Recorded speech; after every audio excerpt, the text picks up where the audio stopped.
대회를 할 때면 항상 배고플 때가 있는데 EWC에서 제공해주는 음식이 있는데 그 품질이 아주 좋고 최고급이라고 해서 저희가 한번 먹으러 와봤습니다. 아 배고프다 빨리 가자.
Erangel 的实力排行榜，我们今天也是邀请到了 AGAL 的选手来给我们现在桌子上的这些战队，然后做一个评级。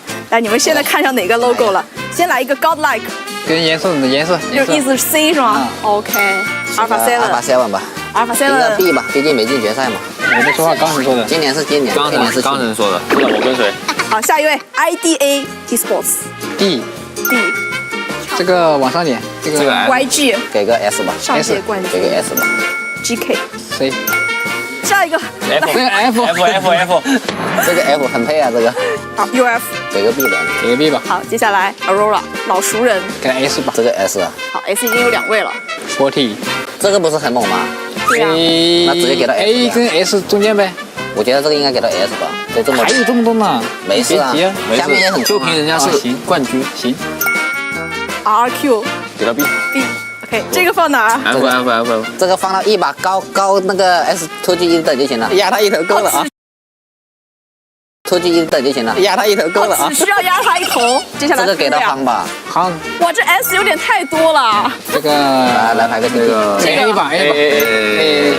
这个小蜜蜂，那 B 跟 A 的中间呗 ，B 加 B 跟 A 的中间，我觉得 A 比 S 还要珍贵啊！现在马上就来了 ，EA 来了 ，A 必须得 A 啊，因为它对比你在 A 是吧？这个直接这个怎么说 ？S 加，必须是压那个 Aurora 跟黑豹一坨，稍微挪一下，挪到一边。哦，懂你意思。这个更别说了。这个呢，龙芯。刚 S 刚有一个空位啊。NGX 给个 A 吧。接下来 Hora 给个 D 吧。反正现在每个等级都有。对，我觉得贴很完美，很完美，没有要变的了。没有。是的。那这就是我们 AGL 的选手现在定下来的评级了，不知道大家怎么看呢？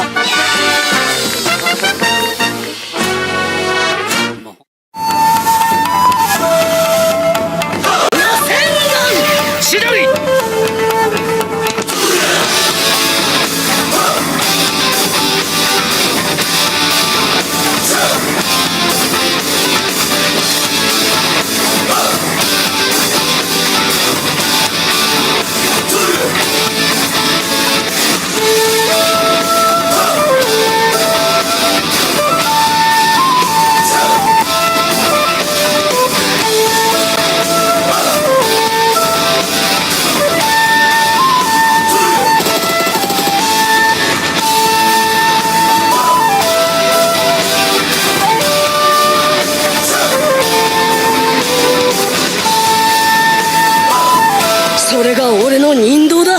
雷鳴と共に散れ。しっかり見ててください。俺は畑かかしって名前だ。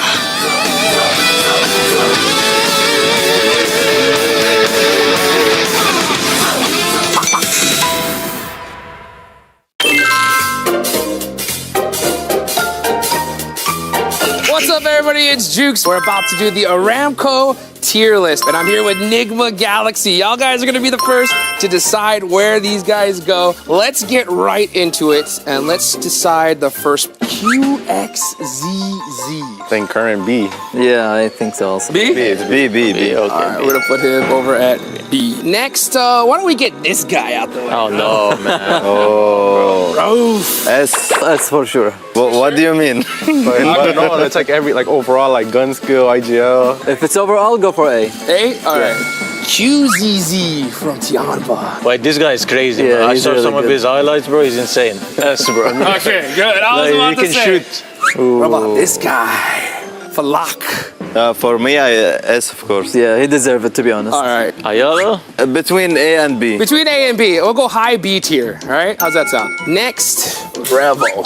Currently A, overall it says it's obvious. Yeah, obvious S tier from history, but recently, I guess we'll put him here for A, right? Yep. Sound good? Yes. Mormon. B. B tier? Yeah. B. Okay.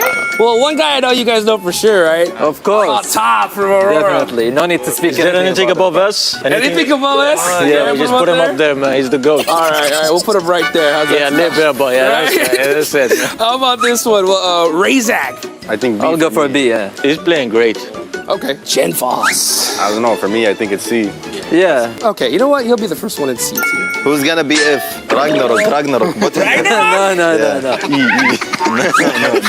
B. Okay, we'll put him at B. Put him right there in the middle. How about AJ? Well, let's put him in C. We don't C? put much, yeah. How about we go with Soul K next? B for me. B, going up one. Now B is getting pretty full here. Yep. All right. Goat Team Force. D. You can put him D. D. Okay. Aaron here. Yeah. Sky. Sky is great, bro. If B wasn't full, he should be in B. He's A then. No, Put him I don't instead think of so. Ragnarok. Okay, how about that? Yeah, you want to swap somebody? Switch. Okay, so we're gonna switch Ragnarok out. Sound good? Yeah, it's okay. All right. XZY. I'm scared from him, you know, outside the game, in game, everywhere, bro. Yeah, he deserves That's it. a big dude too. Yeah, I saw him at breakfast. I was I'm like, not gonna talk bad about him. At Mino. Put him next to Raul. Put him right here. Yeah, it's right there. Okay. Next we got Smile. Global champion. Yeah, he's Okay. good. He's really good. But what happened after? I don't That's know. the question. We will give him the chance. We put him A. Being a global champion, he deserves to be at Yeah. least A. Yeah, he's minimum, good. like. A tier. All right, and then Apgarino once My again. friend, I'll put him at C. C tier. Yeah, C. All right. Can remove that guy from D. I feel bad, man. Like, Yeah, he's the only one down in D tier. Put him at C. Put him at C? Take him out. Okay, all right. Good No luck. bad teams coming over here. All right, guys. Hey, thank y'all guys so much for joining me, Thank and you. good luck here in the Esports World Cup. Thank you. Thank you so much.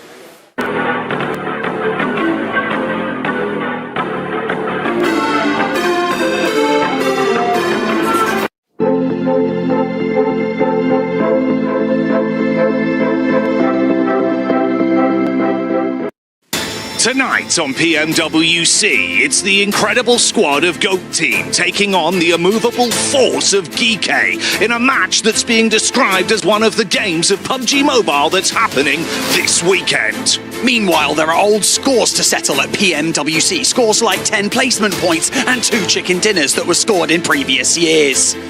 Who will win this between Alpha 7 and yangongalacticos? Then on Sunday, it's Vitality taking on 4 Thrives on a match that's already being described as on this Sunday. Coming up midweek, we've got the Giants of Nigma Galaxy taking on the Titans of Godlike Esports, making them both look normal-sized. S2G play against Tora in the same lobby for the second time to see who will win that. Also tonight, multiple teams will do battle to see who determines the winner of the survival stage at least, and at most. And looking ahead to the finals, every PUBG Mobile team will be playing PUBG Mobile several times and in various combinations. And you can catch all that PUBG Mobile right here, where all the PUBG Mobile action will be happening. Catch that constant PUBG Mobile action right here. It's always happening all here. PUBG Mobile is constantly going on forever with multiple chicken dinners that probably matter to someone, presumably. All here, all the time, forever. It never ends. PUBG Mobile here, always, constantly happening. So that's PMWC. Watch it. It's PUBG Mobile. Watch it. They're gonna drop in. Watch it. It starts now. Watch it. PUBG Mobile! Je suis prêt, c'est parti, voir où m'emmène la vie. Comme sur mon green, tu m'entends quand je respire. Top le veston, jamais film, trop de pas, big plan, j'ai fait changer toute la piste. Regarde ma pêche, je sais pas, j'attire. Je coupe la ligne, laisse la clé, laisse frémir. Nouvelle état, new name, toujours fluide dans le move. Main en l'air quand je rentre dans le groove. Garde ce regard, je suis déjà posé. Deux pas de tourne, glace dans mes yeux figés. Vite encore, puis je prends tout ce qui est à moi. Trop vite, trop fort.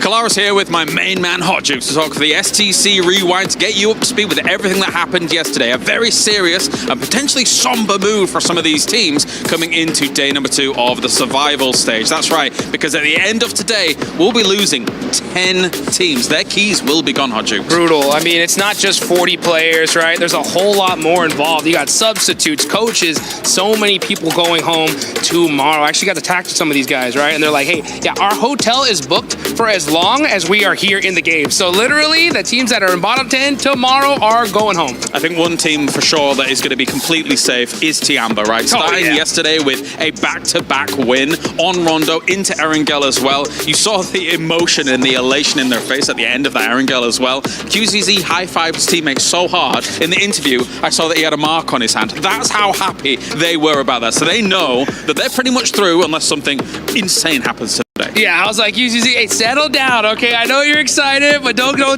that hard, right? But still, I mean, it makes sense why. Literally, their first chicken dinner, you like you mentioned, you saw their faces of just, straight relief. And it's about time because they shouldn't have even been here, in my opinion. They're that good.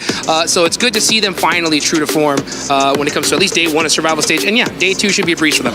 Youngship Redforce, and then obviously GEEK was able to follow up with some victories as well, kind of keeping them in the race. But what's interesting about some of those mid-wins that we saw yesterday is that now the mid-pack in general is almost every single team, apart from maybe KRX in a little bit of a slumber at the moment. But any win, a single win alone, will push you straight up into that top 6. It's going to be brutal today. Oh, it's going to be insane. And it's going to be insane right off the rip because we got to talk about the importance of Rondo going into today, right? I mean, we've seen in the past, E-Arena bust out 39 points. They're here. They honestly need that. They should have waited for that today, right?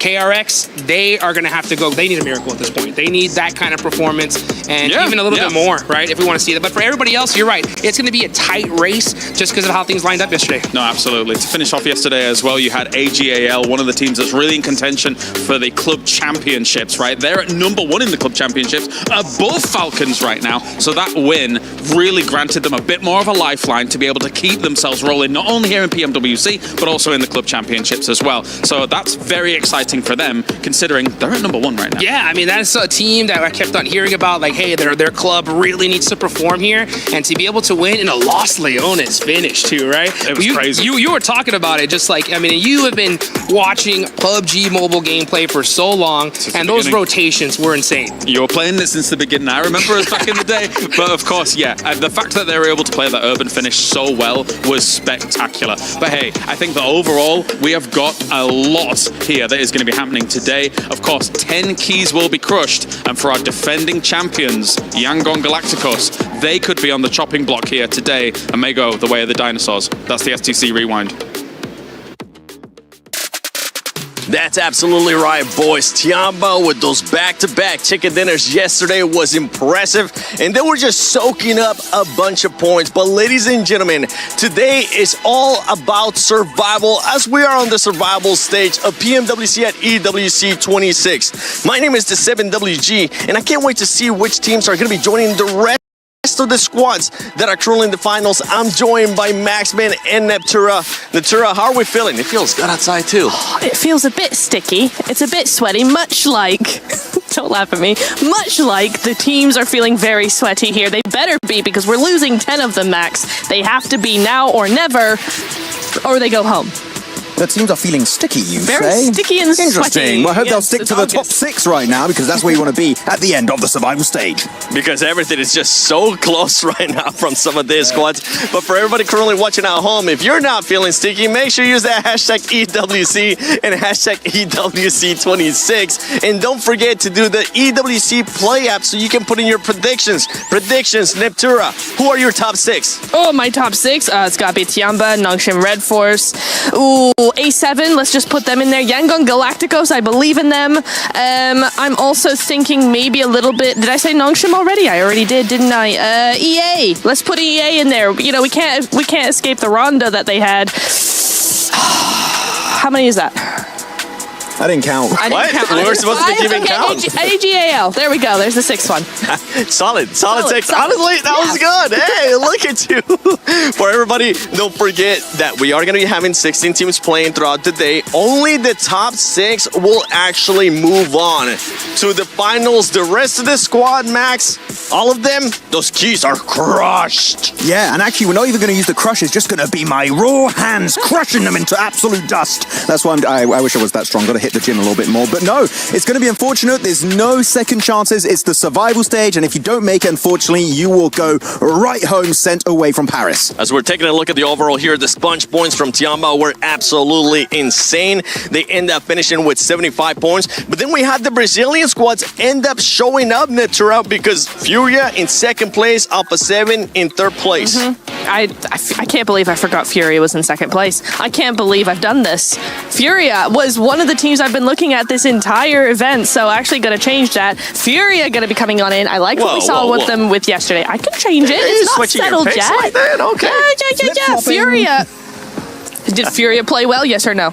No, teams played bad, and because of that, they've played well. Genuinely, that's what I believe. Like, I mean, that's kind of fair. Igor, you're looking especially at that Miramar that was won eventually by Dopeness. Yeah. So many teams pushed him one by one, and Igor is like, what the hell are you guys doing? So that's going to be easy points, so really happy to see Furia do well. But not going to lie, even though Furia and Alpha 7 are in 2nd and 3rd place respectively, Neptura, yeah, I would say it will not be enough for them to become the champions. I need to see more outside of just surviving the survival stage. I want to see promises that are being made today as to what they can offer this weekend. Oh, absolutely. I 100% agree with that, 7. We got to see at least one win from each of the teams going through to the top 6. That's got to be bottom line base level standard. Yeah, bottom line base level standard. We want to see those chicken dinners from those squads that are going to be in the top 6. And then when we're looking here towards the bottom, I mean, you have the biggest surprise in KRX. You have Alula. You have Yangon, the defending champions of PMWC, in the 2nd page as well. Yeah, you do. Yangon, I've always liked Yangon. I've liked how they've been playing so far. I just want to see a little bit more. It's a good start. It's a good start. There's a lot of presence. Yesterday was back to being what I was hoping for in day 2 of their group stage, right, Max? Where you were looking at a team that had a lot of presence, that they were making good moves, they were making decent rotations, had a lot of proactivity in them, in their strategy, but they kind of fell out. And I'd like to see that just continue today. Look, they're a very good macro-oriented team. That's how they won PMWC last year, right? In Saudi Arabia. It was really sick gameplay from them, but very passive. And we saw a glimmer of aggression in the group stage. And since then, well, Yangon has been really scared of taking fights just like KRX. So Yangon, they can do it, but it's just not there just yet. Yeah, they're not going to be able to do it. Hello. What up, Dukes? I made it. Oh, gosh. You made it just in time, baby, for Sony's story of the day, because it is top 6, Dukes. Or where are they going to be going? Home. That's right. These squads will end up going home if they don't end up in the top 6. By the way, just a quick little recap, too, from the overall for some of these squads. 3rd place to 15th place are only separated by just 14 points. So for some of these squads, they need to make sure that they start off hot, because you could end up just jumping up from the bottom of the leaderboard all the way up.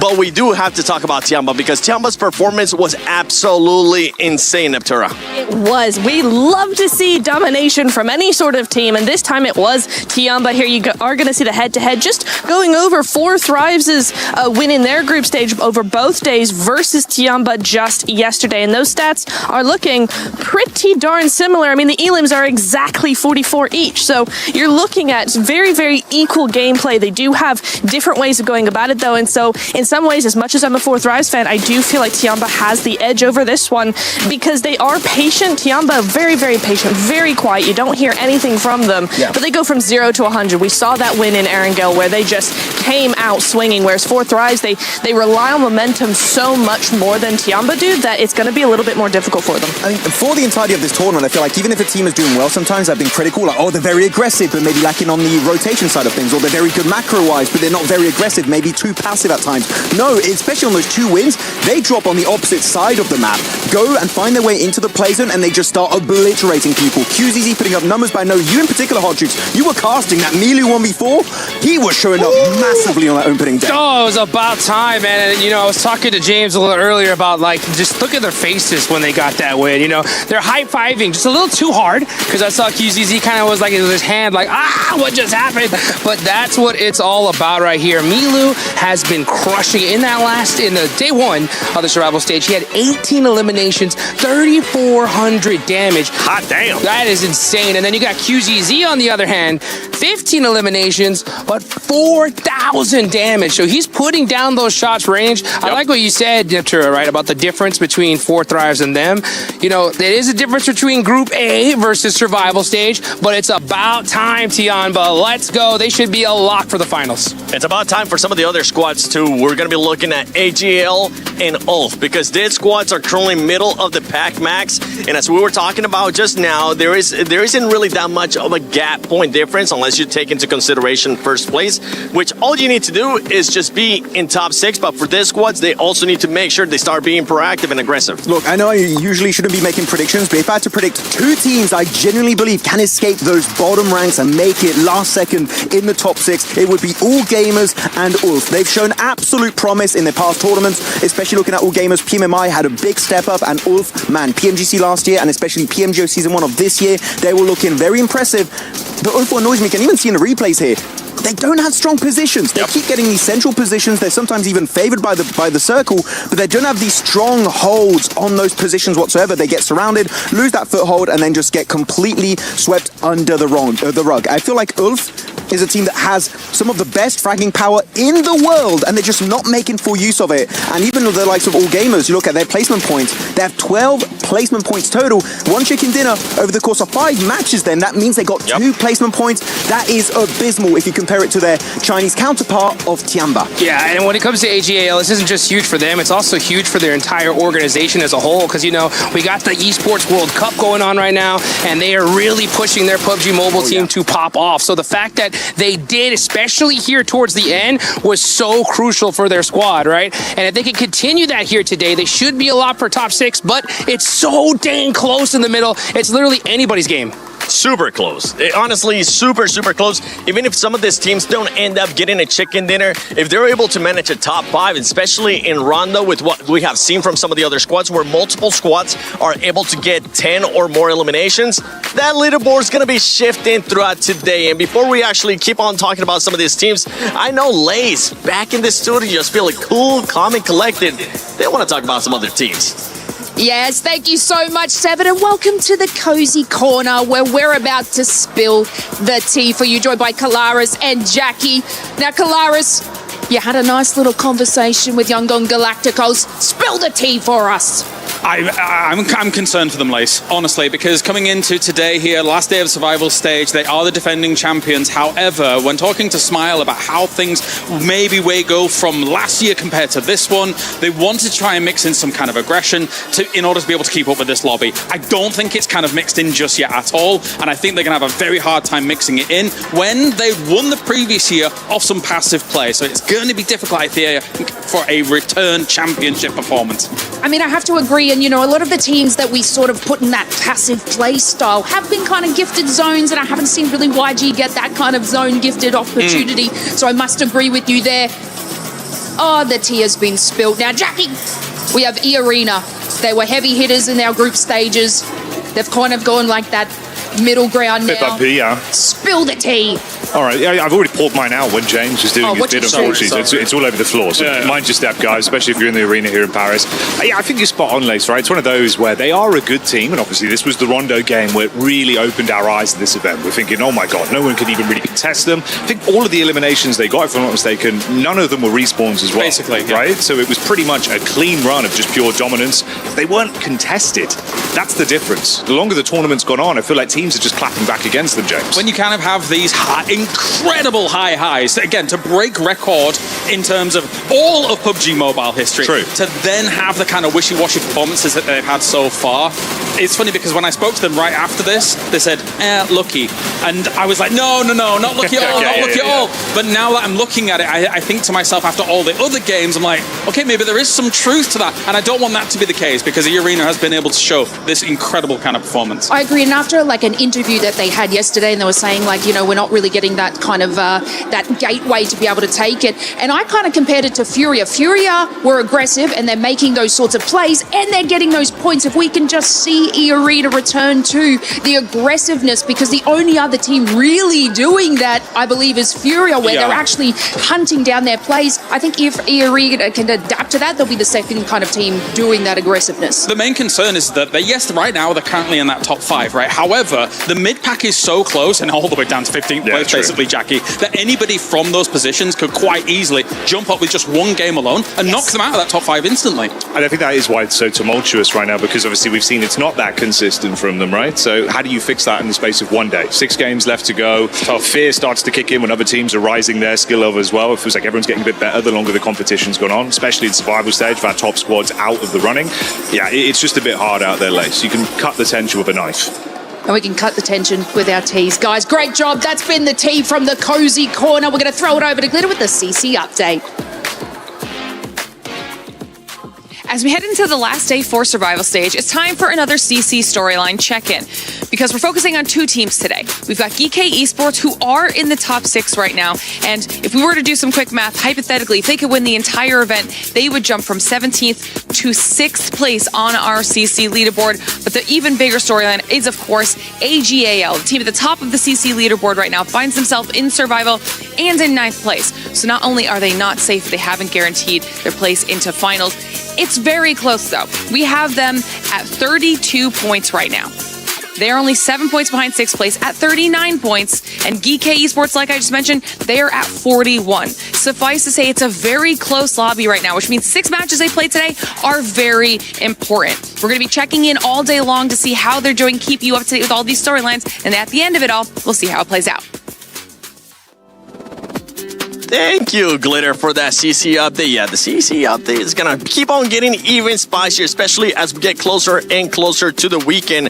But something else that we actually need to start talking about, because you mentioned it earlier as well, Max, is just player performances. With what we have seen now multiple 1v2s, 1v4s. Jukes, Milu, great cast, by the way, yesterday. It's been all over Instagram using the hashtag EWC. It was insane. I mean, that 1v4 was so wild to see, and it just really invigorated that whole squad. So these players are really going to have to start popping off here. Like I said, Milu, 18 eliminations, QZZ with 15. They have the top 2 performers so far. Going on down, you have Leparkin from RRQ with 12 eliminations. And surprisingly, right below him, Necessary from the Wolves, all right? So it's good to see the Wolves, you know, on the top of the leaderboards or something. Hopefully we can see them here at the end in the top 6, but they're going to have to do a little bit more work. But one team in particular that I got to look at is Alpha 7, okay? Looking at their player stats, you have Guizhou in 6th with 11, who's actually the top performer for A7 here, right? Where's Carrillo? Where is Rebel?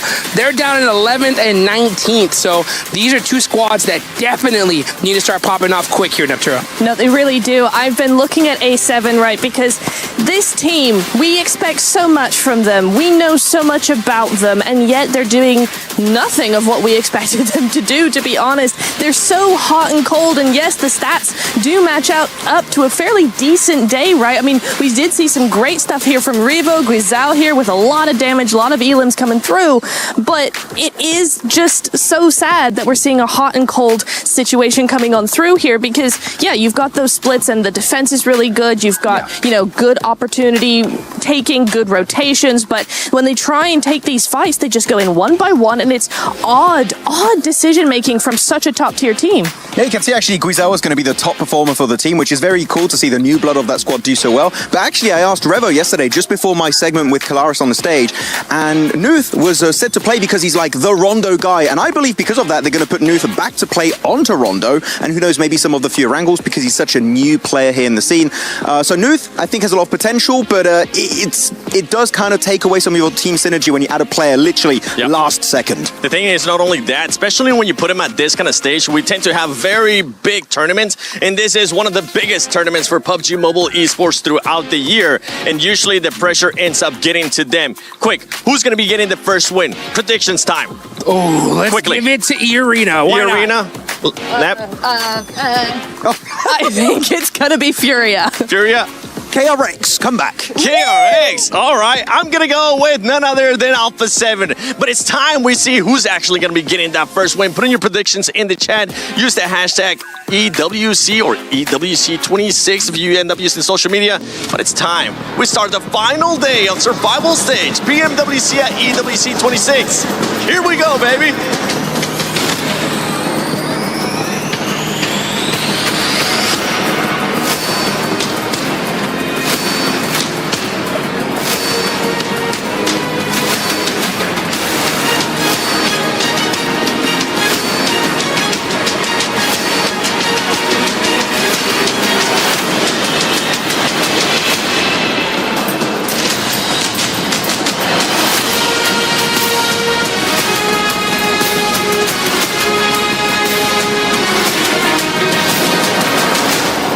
Mesdames et messieurs, welcome to the last day of our survival stage. Today, there is no chance for like a second chance, basically. Today, it is do or die. We began this journey with 32 teams, and after today, just 16 will remain in the fight for $3 million and the stunning PMWC trophy. Yeah, but Bonnie, remember, 10 teams will see their key destroyed, their hopes and dreams falling straight into our crusher. The tension in the air is palpable. The spice levels have been dialed from medium to hot, and the energy in the Qiddiya city grid, it's electric. And so it's time to meet our survivors one final time to the main stage, starting with Kiwoom DRX.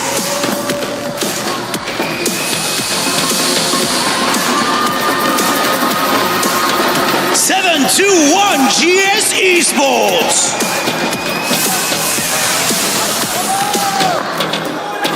Al-Ula Club Esports.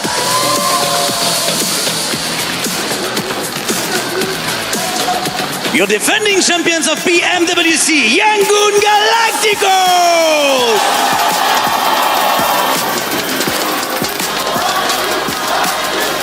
Dopeness.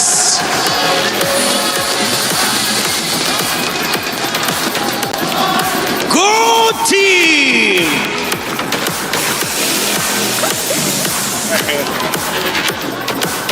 Ulf Esports.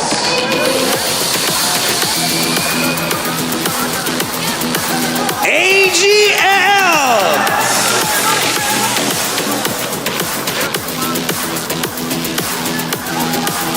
Team RRQ.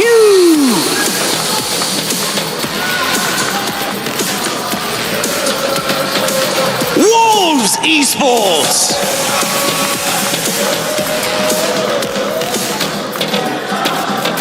Nongshim Red Force.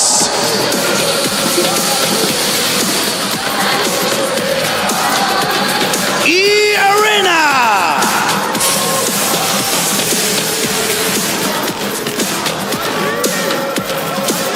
GEEK Esports.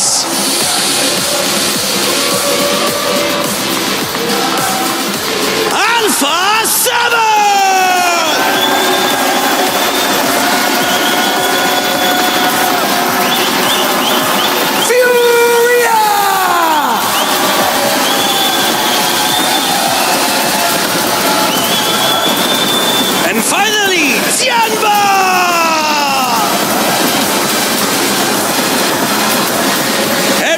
decision.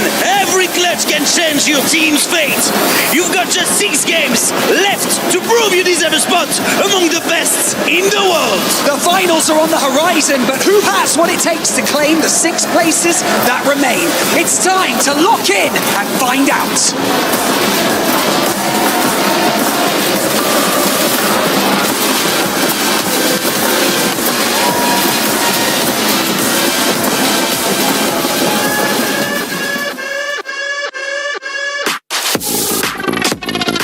16 teams live to fight another day, but now there are no safety nets, there are no second chances.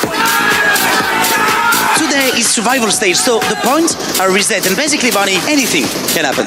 With a big chicken dinner and a side dominance in the lobby, it's not going to be so easy. Today, you won't survive by hiding. Fight smarter, adapt faster, and deliver when the pressure is at its peak. Welcome to the survival stage of the PMWC at EWC 2026 in Paris.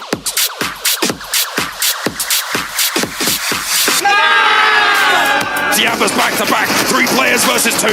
Joker off in the distance, but there's one in the smoke dealt with immediately. QZ relies on his teammates. He turns for a moment, but he knows they've got his back, and in a 1 versus 3, can he make it work? Mormon now bleeding out to the zone. E-Arena will fall in the face of Tiamba for a back-to-back chicken dinner. This is brilliant. There's really not much more for them to do here. Hoxie wants to try and hold his nerve in the face of Alpha 7, but they haven't lost a player yet, and they're not about to start now. Carrillo able to find the final shot, and there's a burn down on the last player for the South Korean side. I think that's by far the cleanest take we've seen of a compound from Alpha 7 today.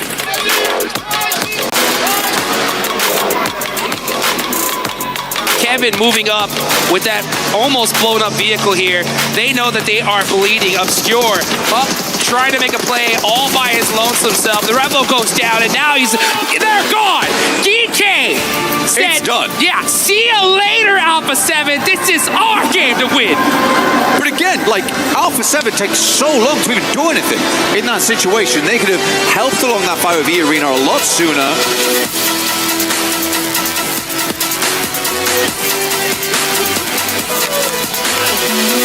We know it's TIAN, but we want to slow them down, and RRQ are looking to do it here. Pushing up close and personal. Milu with the nade! Turning the tables, and he's doing this all by himself! What? It's the Squad Wipe 1v4 from Milu!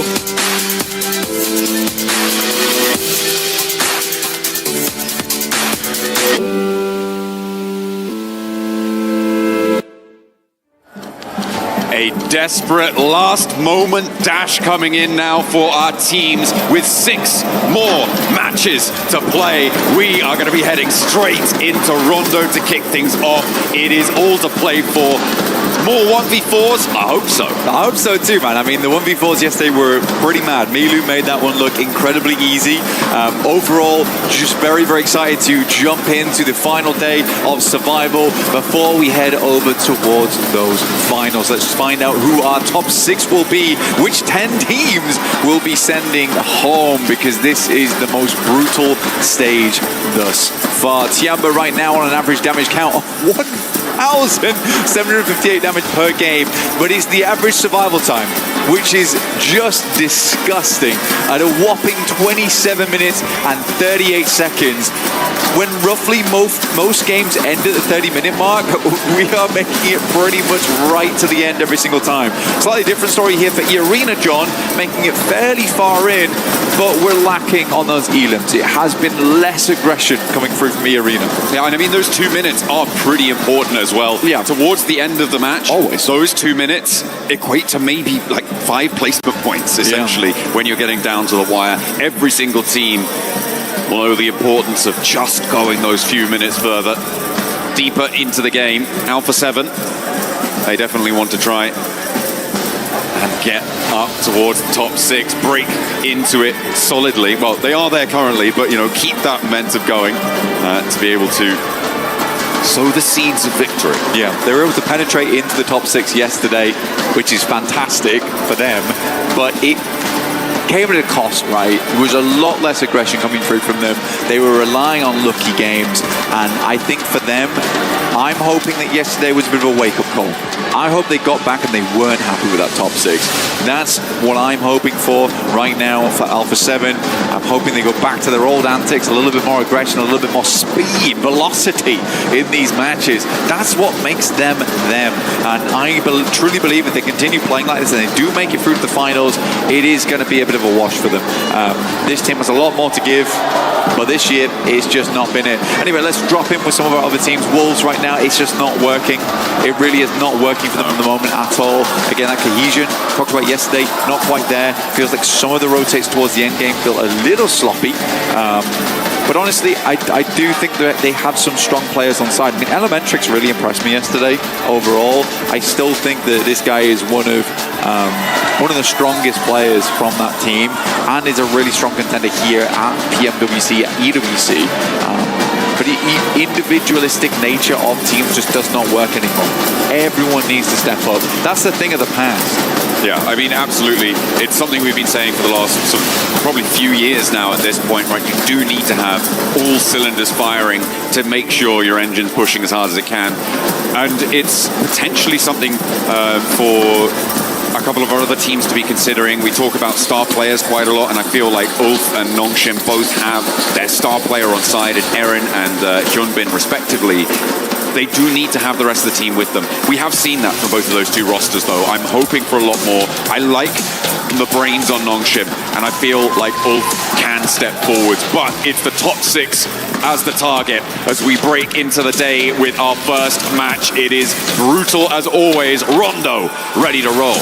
Rondo is where you can gain the points. It's where you can get those eliminations. It's where you can set yourself up with a 39-point game and still fail to qualify for the finals. But right now, this could be the difference between you and top 6 and staying there. For some teams like Nongshim Red Force, they could grab themselves a massive game from the top 6. They're currently in 6th place, could rocket themselves up towards the top of the leaderboard.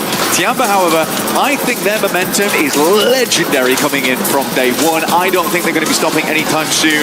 They're feeling good about themselves. Milu was practically beaming the entirety of the day yesterday. I think that's going to be the case here. They're going to have a fun time with this one. Team's got to be scared. I mean, if they could break up towards 90, maybe even towards 100, very reasonable for them to be able to do that today. They are going to be locking down one of the spots, and the question will be who the other 5 teams will be going with them. I mean, already as it stands, it kind of already is the question. And we'll see if they're going to get stuck in nice and quickly here, because Yulin is very close to this plane path flank. Neox Factory a little bit further afield, but could still be a target if teams don't want to get stuck in right to the thick of it. Yeah, Yulin definitely giving the position that most teams will be dropping towards here. Neox is a bit of a meander, right? It's a bit of a walk to get over there, so Yulin's going to be very hot at the moment. Doesn't really support as many teams, so you are going to see things start to pop off very soon. I almost kind of want to come off the map feed right now and just go straight to Yulin, because it's going to be absolutely hectic in that location going forward. We can always take a look at the circle later. I think right now we want to see what happens there. Who's going to profit the most in that location? We're heading down towards Danqing. Come on, I beg. Come on, guys. Let's get off this. Let's get towards Yulin. People are already going down. All right, Nongshim Red Force, Tizzy, first of all here. But it's Tiamba opening up over towards Wolves already, and Alpha 7 looking to profit. Furia going at it with the knife there. Taken. Strike over towards Nongshim Red Force. I think the majority of Nongshim Red Force have gone down. They're going to look for those recalls on the outside. Wolves going low. Furia similarly cut down to 1. We've already had 3 teams basically fully lose on this hot drop. It's looking like we might get another one with 721 GS going low, going down, and AGAL want to get stuck into Maple, a powerhouse on side. Already stepping up to the fight with Goat Team as Poopsman goes down on the off angle to a shot from, I think that may have been from Scarface. Oh no, Ketch. I mean, Ketch as well as the rest of Alpha currently taking down 2 separate teams. This is why I wanted to get off that map feed straight away, because this is an incredibly dense hard drop over towards Yulin right now. So many teams on the outside. RRQ also looking inwards, but they are trash loot for the time being. Yangongalacticos defending champions here, now looking to get a little bit more done. But it's AGAL who came off the back of a big win yesterday, final Miramar, now looking to set themselves up for success towards the end game. They've already got themselves 2 elims. They want want more than this. Getting a big points buffer at the start of the day where they had kind of a shaky start yesterday is going to be a really big boom for them going forward. Hopefully trying to levy that one, get that one onside. Scarface stepping out for Ulf, gets across, uncontested right there. Sportsman at the back line. They didn't see him cross over and he was caught unawares. A lovely layer down on the DP there. And pushes him back, leaves them a little bit worse for wear. E-Arena just took down their outpost, honestly, for Ulf. So Solus actually out over towards that northern side. That leaves Ulf in a kind of an awkward situation now. It's do or die for them. They are all inside of Yulin. There is no one on the outside edge. Ulf could go down right now. They're starting to play a little bit more passive now. This is a good approach for them. They're going to play over towards the pagoda and figure out an exit. They can move out towards the east here, though, John. That's a possibility. It's in the direction of the circle, but you're going to have to give up eliminations for that. Are they willing? And they also don't have vehicles here, Blank, right? They got stuck straight into the hot drop. They were expected to be able to regroup later on as Maple goes down. Thierry able to hop in through the window and get that flush. But yeah, for Ulf, it is pretty dire. Eren has managed to find a vehicle there and does get on the road heading south. Might crash in towards GEEK as they move up to potentially pinch this one through. So danger for Ulf on all fronts. I mean, you're absolutely right. That arena flex out works really very well. And that's going to slow things in Yulin down.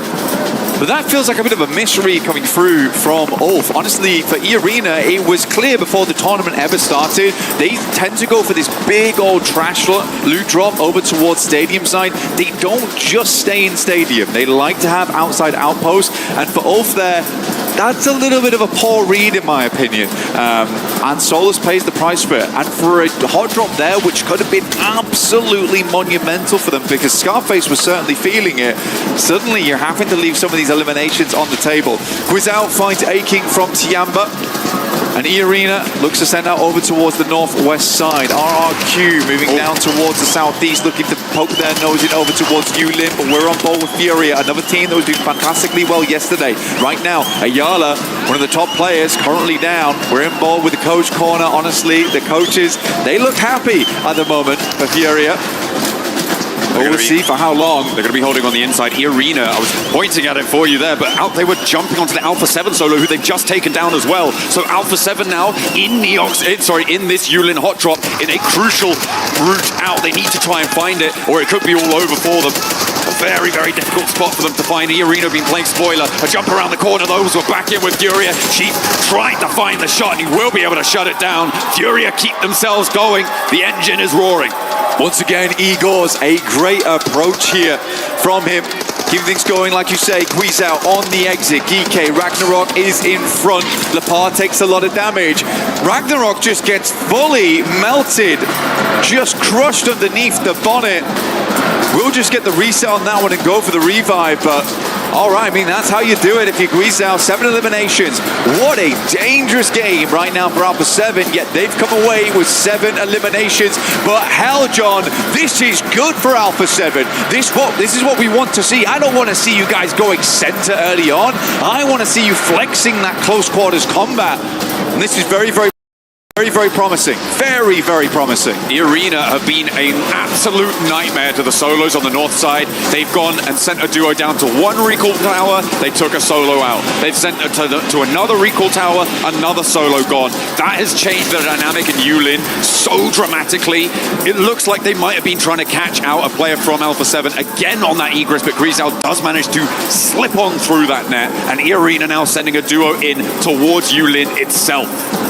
Massively playing spoiler here for E-Arena. I mean, it's a good play, right? The closest res beacons on that northern side where the approach is good outside of Yulin is around stadium area, and they maintain most of the control off the back of those drop spots. Pulling this out on day 2, interesting strategy as well for E-Arena, because they clear out suddenly a lot of space, and then they can wrap into Yulin, start taking down teams, and they might just be getting rid of full squads. Trying to find the dregs, the remnants. Interesting that Quizao heads up to their original backup recall tower on this spot. instead of going a little bit further west or maybe even breaking further south, but Alpha 7 will be able to get back to full 4, and already 8 eliminations on the cards for them. Blank of nice early bolstering. Revo very much trapped inside of Yulin at the moment, but as a solo, he will be recallable. A lot of teams, they needed to get themselves going. They need to get those wheels spinning, and you can spin at home yourself with the Lucky Spin here at 2026 for the PMWC. You can draw off the exclusive 2026 PMWC tournament set, which you'll be seeing all in game. Fantastic set overall, very, very cool stuff. But make sure you do get those spins in whilst they last. They won't last forever. Make the most of them whilst they're here. Here's a little replay. Okay, necessary with a nade. Okay, just steps out for the spray down. Wolves have been piecing themselves back together here. They are in currently 4th place, and a lovely 2-piece coming through from Necessary on side. It's been pretty good for the squad. Next circle comes on through though, Blank, and it shifts up towards Danqing. For Dopeness, they've pretty much been here the entire time. This feels like a very, very classic thing coming through from Dopeness. In the meantime, Ulf, like we said, they had to leave some of those points behind there. They were a little bit worried, not as courageous as, let's say, Alpha 7. So they moved down towards Tuling, where we get the res off there. Got all 4 players back up again. They got a lot of loot as well, I imagine, as they shifted over towards the eastern side, understanding that with the playing path, likely not going to be a huge amount of teams in that spot anyway.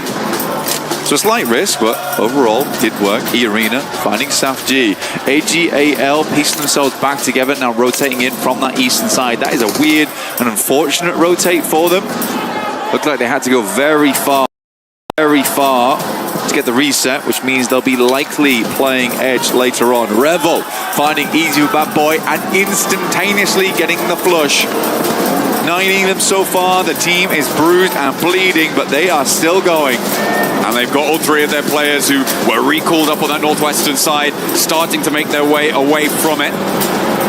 With a little bit more loot, hopefully moving forwards with some sort of strength, but getting into the next zone may be tricky. Over towards Danqing, kind of only E-Arena sits on their side of the circle. Everybody else is just clumping straight towards that southwest side, and it's not looking super easy to try and navigate. RRQ wanting to navigate this compound, but it's not going so well. 721 GS with a little bit too tight of a hold on it. Yeah, make sure I don't make that one happen. So interesting. I love being able to get the player cams with the phones in hand as well, just because we got to see E-Arena there and just the speed at which they're flicking between what were they doing in the current moment, what's going on with the current map situation, zooming in, out, seeing what res beacons are in play. It's a lot to take in on Rondo. Very, very difficult map to play, especially at this level where everyone is going to give you grief all over the map. They are not going to let you get that aggression going, not going to allow you to push in without any kind of clapback. RRQ does move over towards the northern side, gets that reset. We'll start to move down towards that south side. But you're right, we're over towards Danqing, Chuling. Moved out from Tenlong Gardens, have a little bit of a dip down towards the bottom here. The south edge. And on the south side with 1 Elim, it's Tianba at the top of the table still. They've been a lot more reserved over the course of this match, not wanting to get stuck in. Well, actually, they were forced to be a little bit more reserved because they did go down in the hot drop earlier on. Yeah. So they are now playing, not necessarily on the back foot, but certainly not from a big win on this engagement, like Alpha 7, who have managed to transition away from their game. They're all the way up on that north side there. You can see the backstop for E-Arena, who spent a long time getting away from Stadium. But the circle sends to the north side of Danqing, and all of those teams that committed South Blank, they're not going to have to reconsider. Yeah, there's a lot of position to play on this north side. Actually, I think the most interesting spot at the moment is sort of that dead land, which has a fair few compounds that sit through it. You can kind of fight down. You can have, I would say, probably 2 teams there, and then you can play out towards the northern edge slightly, where the forest currently sits. Claus does find QZZ. Kind of an unfortunate timing on that one. Tiamba's going to look to try and just break out and through. towards that northern edge, but oh my god, it is clustered right now in Danqing. Lots of teams want to get a move on, control that res beacon over towards the north side would be a big deal, but you've got yangongalacticos. They are flying in towards that. RRQ are looking for that position, as well as Alpha 7, who did get themselves a little bit of a lucky break, the fact that this circle went north, but I think that they've battled for this, and I don't think that I'm too unhappy that they get a little bit of luck here towards the middle of the game. Don't think they're going to be able to get to that recall tower before yangongalacticos. Unfortunately, it is pretty closely fought though, and they might want to just set up for it. RRQ could third party, but the brunt of it will fall on yangongalacticos right now. And Yangon maybe actually looking to send even further on and not get stuck into this fight at all. The recall tower being available for just under 4 minutes now, blank remaining. It is going to be a powerful asset on side if you can keep control of it. It's a very big deal. Like I said, though, you can see here you've got Alpha 7 controlling the northern portion of these compounds, and then down towards the south side, you've got yangongalacticos. Outside of that, though, it's very open. It actually is very open, this area. Most teams would probably like to play over towards that northern edge, where there is the woods that you can play around. There's some ridge sides in play that you kind of LOS off the back of. But oh my god, a lot of teams just hoping this ends up over towards Danqing, because they have committed. It is very, very packed in there. At least 5 teams in Danqing right now. The Wolves making GEEK's game really, really difficult. I feel like GEEK have been punished at every single turn of this match. I think that if we got a count of who's been eliminated the most, it would be fairly populated by GEEK players in this game. They have come back time and time again. Pretty sturdy stuff. But the Wolves looking to try and guard them out on the northern flank. Alpha 7 in the meantime still just holding on. GEEK, the undead in game, now looking to slowly march, shamble towards the center. Sink their teeth into it, see what they can get done here versus the Wolves, because, you know, all things considered, honestly, Wolves are having a decent game. I mean, 8 elims so far, depends how quickly they go out in the near future, though. They send a little bit further towards that north side, maybe try and isolate the western portion of the circle by LOSing off the back of this small mound. Teams are happy, though. Teams are very happy, in fact, that we are heading back down towards Danqing. Goodness me, all that work to try and find a position there for it to only go north, you would be fairly upset. Egos, though, will crash in towards a building. Not a care in the world for the vehicle either. He just wants to get inside, get a position to play, and work off the back of this. They've got AGAL, though, in the vicinity.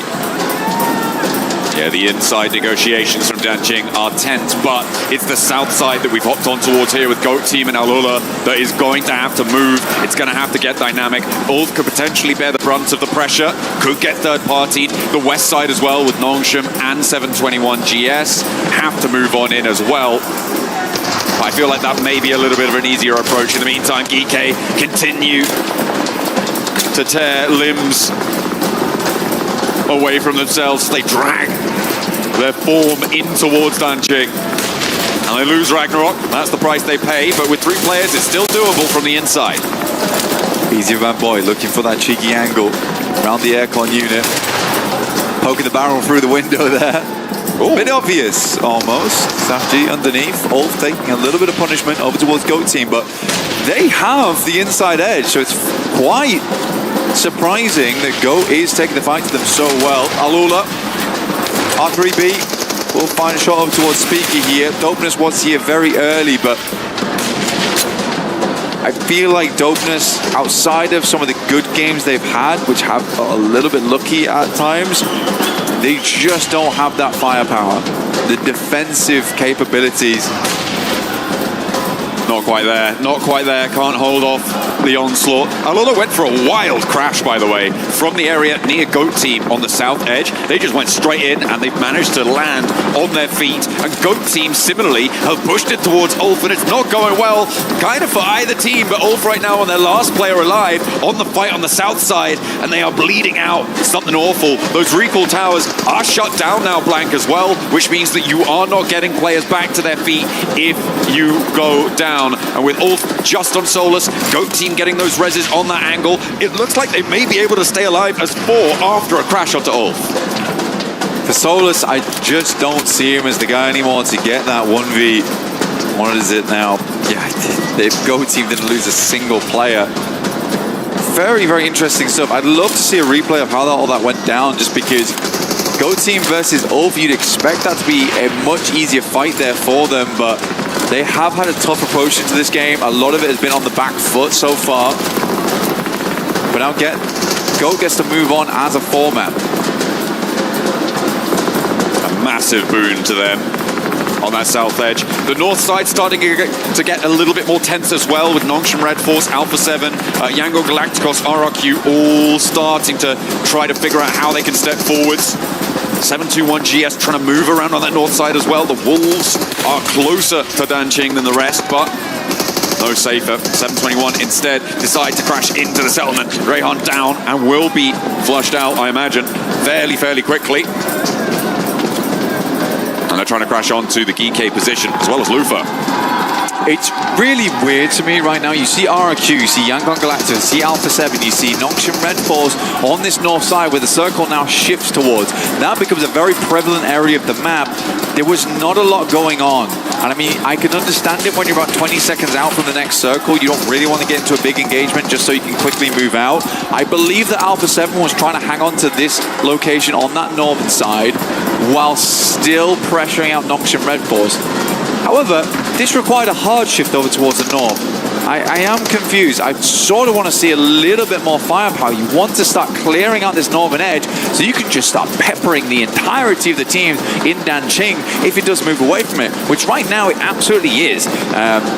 There is so little movement happening on this northern side at the moment. No team wants to get involved with one another. I mean, Alpha 7 and yangongalacticos have been here for quite a while, so they're feeling fairly entrenched. This is 721, who were able to crash in, but GEEK are starting to turn the tides of this game around. They have been through hell and back so far, and they are looking to bring back some mementos for the rest of the teams around them. Kevin does get knocked, but that looks to put themselves back up. 5 eliminations now for GEEK. They are holding on to the western point desperately. Milu finds Alula Claws.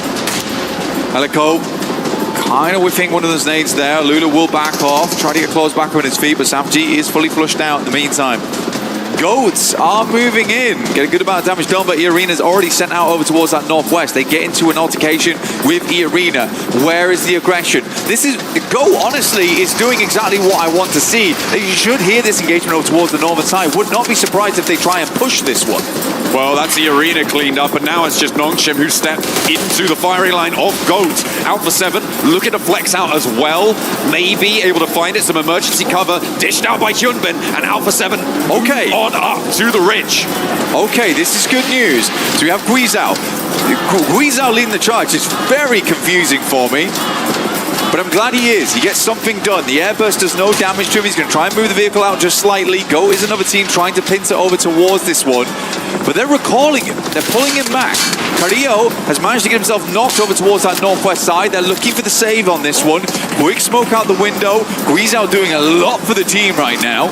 Yeah, it was RRQ who managed to find a knock over towards Carrillo, and he will need a little bit of a pickup. If they hadn't happened, they could have put more pressure forwards, and I think that might have been the end of Nongshim Red Force. As we hop back in towards Danqing, you've got Alola now at loggerheads with 721, who were able to crash in successfully.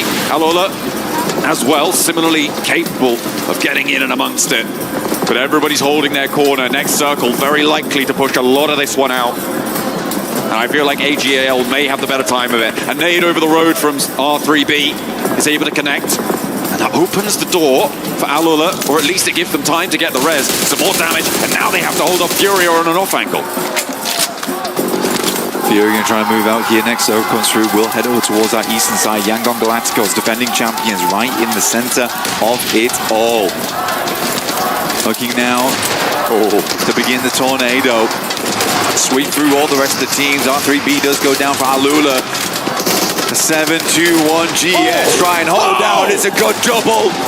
Back to back here, very low. Can he make the 1v3 happen here?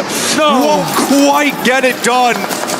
Didn't trust in that last shot. And quick, he's quick to finish it. Understands the demon inside that building, and he needs exercising. Goodness me. There was a moment there, it felt like maybe Malik was going to do something magnificent, but was put down. Alola losing 3 of their players. 11 eliminations with 4 alive. They would have had a great time, but now it's Quick against 3 from Furia. He's already managed to find Eagles, and now Ayala and Chief are bearing down upon him. There goes the flush. And he's still got a little bit more to say. The end of the story, not quite yet. Quick dashes out, and the pin pulled on the nade keeps Chief from spraying him down. Yep, common misconception. Can't get out that window. It is barred off. We'll have to swing around the side here. Furia looking to pinch Quick. Give him the old do-si-do. He is taking a turn. Oh my god, he's taking off, dude. And he's looking for more, layering down the lead, but it's just off target. The strafe brings him further away from it, and Quick goes down. In the meantime, Nongshim Red Force on the western flank go down to GOAT. Their dynamism, their attitude in this game is looking nasty. I mean, GOAT is chewing through squads. They are chewing through squads, and this is what you want to see from a team like this. They have so much control. Wolves is down towards their southeast, but it's a team on 3, not likely to get too much more done. Milu is knocked and flushed, leaving only Eagle left alive to put the claws in over towards Furia. Emergency cover flares, smokes, all been dropped out to try and extend this push, but it's not meant to be. They will go out in 9, so not a single placement point found, but a good amount of elims on the game regardless, so 8 total. Alpha 7 now. Look to try and pinch over towards the southeast side of them. Send some Panabras nades through. They lost Grisao in the middle of all of that. I feel like at the moment the story of this game is GOAT team going God mode on this western flank, rotating in, crashing into Ulf, disengaging from Danching, taking the initiative to move around that western side. You highlighted it, you said it's what you wanted to see. Eagle wants to see red as he's spraying the shotgun shells up the staircase, but it's not going to work. AGAL currently still as a 4-man. Said yesterday they were able to get themselves a nice little chicken dinner at the end of the day. We expect so much more from this squad. Coming off their performance throughout the year, PEL, PMI was not meant to be though. It's been a bit of a rocky start for them. Check ZZ, now looking to pinpoint those shots, but right out into the open. No smokes available. It is free pickings. They have to go on a 2-2 split here, so at least 2 of them will survive in Liu as well as Flower. Alpha 7 is taking heavy casualties on this northern edge, but it's yangongalacticos got themselves in towards these buildings quickly. They were fast on their approach too. It was that early push that really solidified this position. They've been playing a 2-2 for a long, long time. RRQ just hasn't given them much grief whatsoever though. But I would genuinely be happy to see a GOAT win on that eastern side. RRQ being a little bit tentative. As you say, not putting too much pressure onto things. yangongalacticos with only 3 elims at the moment though, with 6 teams alive. Going down here would just not be a good enough performance for them, frankly, because they do need to jump up towards that 6th place to keep themselves in the running to defend their title here at the PMWC at EWC. And they are 2-2 split right now. GOAT team resetting, lining up their cannons, trying to find a broadside. The question is, where do they go? Or are they going to wait for other teams to move around this one? Try and pick up some of the drags, because they've already done a lot in terms of isolating teams, in terms of moving this circle and being a playmaker within it. They've pretty much been the sole playmaker, in my opinion, in this match. Like the way these teams are playing right now, it just feels like they're waiting for other teams to struggle against the circle. I mean, for instance, right here, Alpha 7, they have to move. RQ's not done much this game, but they're happy to punish as they have to head over towards the dip. AGAL now punish over towards Wolves, who sat in this location for a long time as well, not really done much off the back of it. They could have easily attempted to get in on the action as GOAT went over towards Nongshim Red Force, but AGAL, some good nades over the top, will take out the remainder of Wolves. It's a weird endgame, John. A very, very weird endgame. Yeah, so much commitment to the south side of Danching so early on, but they are now looking for it. to continue out in the open and knock over towards the yangongalacticos position on the south point. This 2-2 split will make it reservable, but Alpha 7 going to get pushed over the hill, and with an opening, they might be able to find something. RRQ descend from that eastern side and take on AGAL. Head-to-head, 2 versus 4. They like those numbers, and they will be borne out in the result. Lepar goes down, but that's going to be pick-upable. Maybe. That's a real word. Pick-upable, potentially. Down towards that south side. Put him in a vehicle, moving forward. Loot crate in play here, but as I told you before, it's very open. Emergency cover players are almost essential at this point in the game. Alpha 7 has to figure out something and figure it out right now. yangongalacticos on this 2-2 split, they should have been able to realize this by now. I don't know if they have any vehicles. They need to smoke train over towards one of these buildings. A 3v2, very doable here, and will close off the sightlines from the rest of the yangongalacticos squad.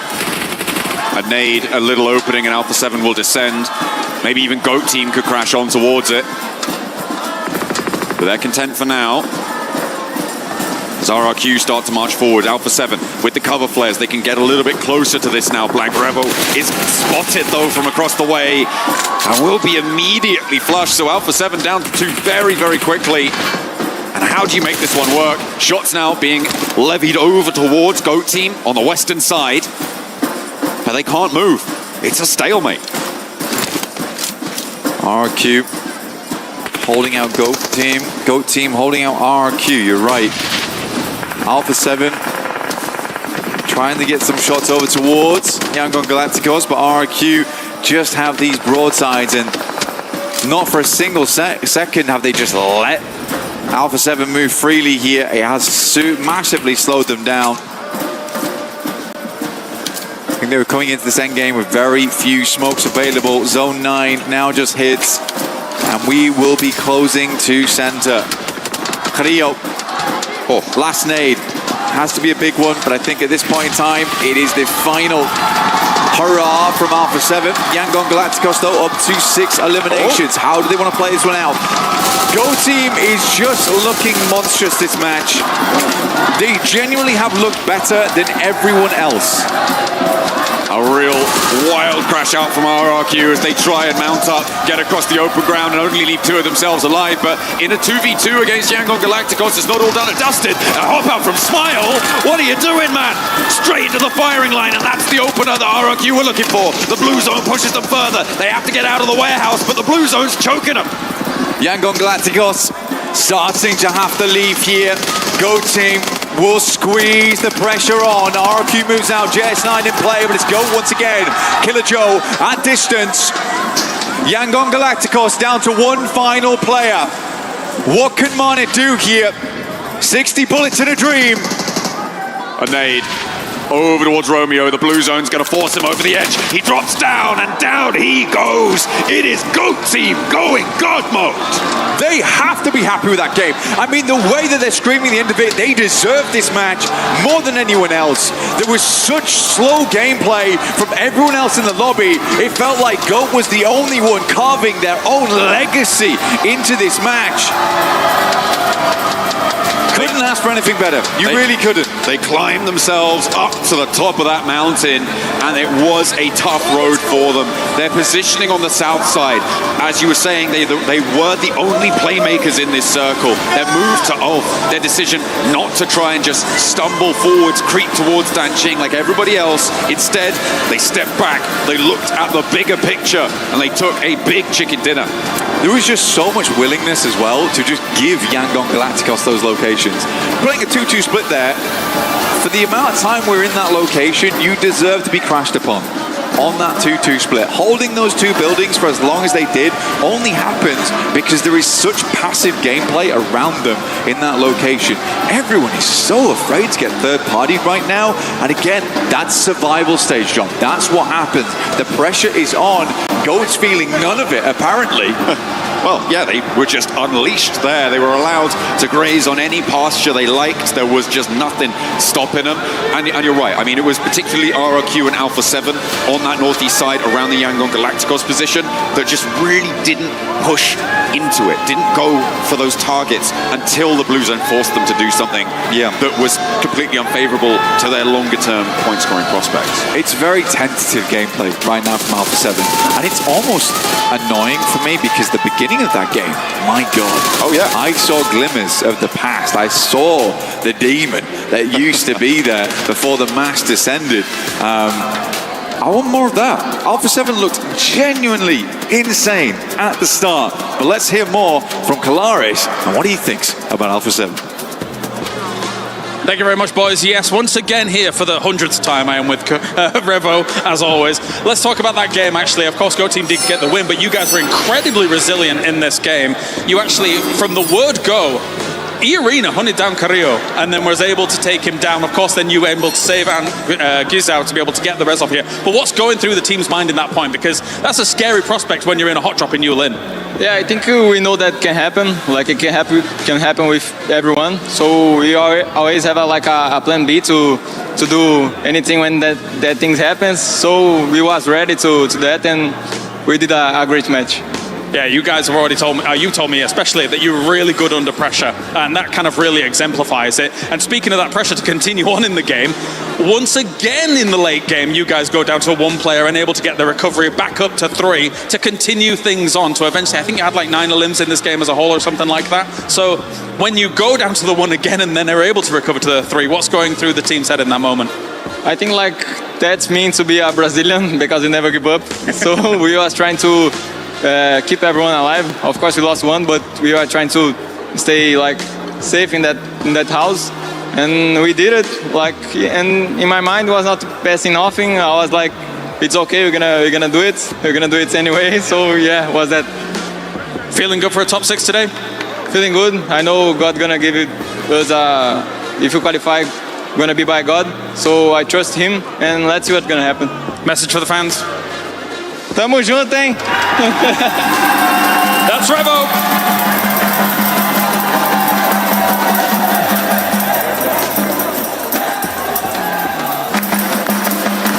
Human body was built to move, not trapped at a desk in one singular posture for 12 hours a day. It's time your chair evolved. This is Secret Lab Titan Evo. Ergonomically engineered for you, gamers, hybrid workers, artists, backing your every move.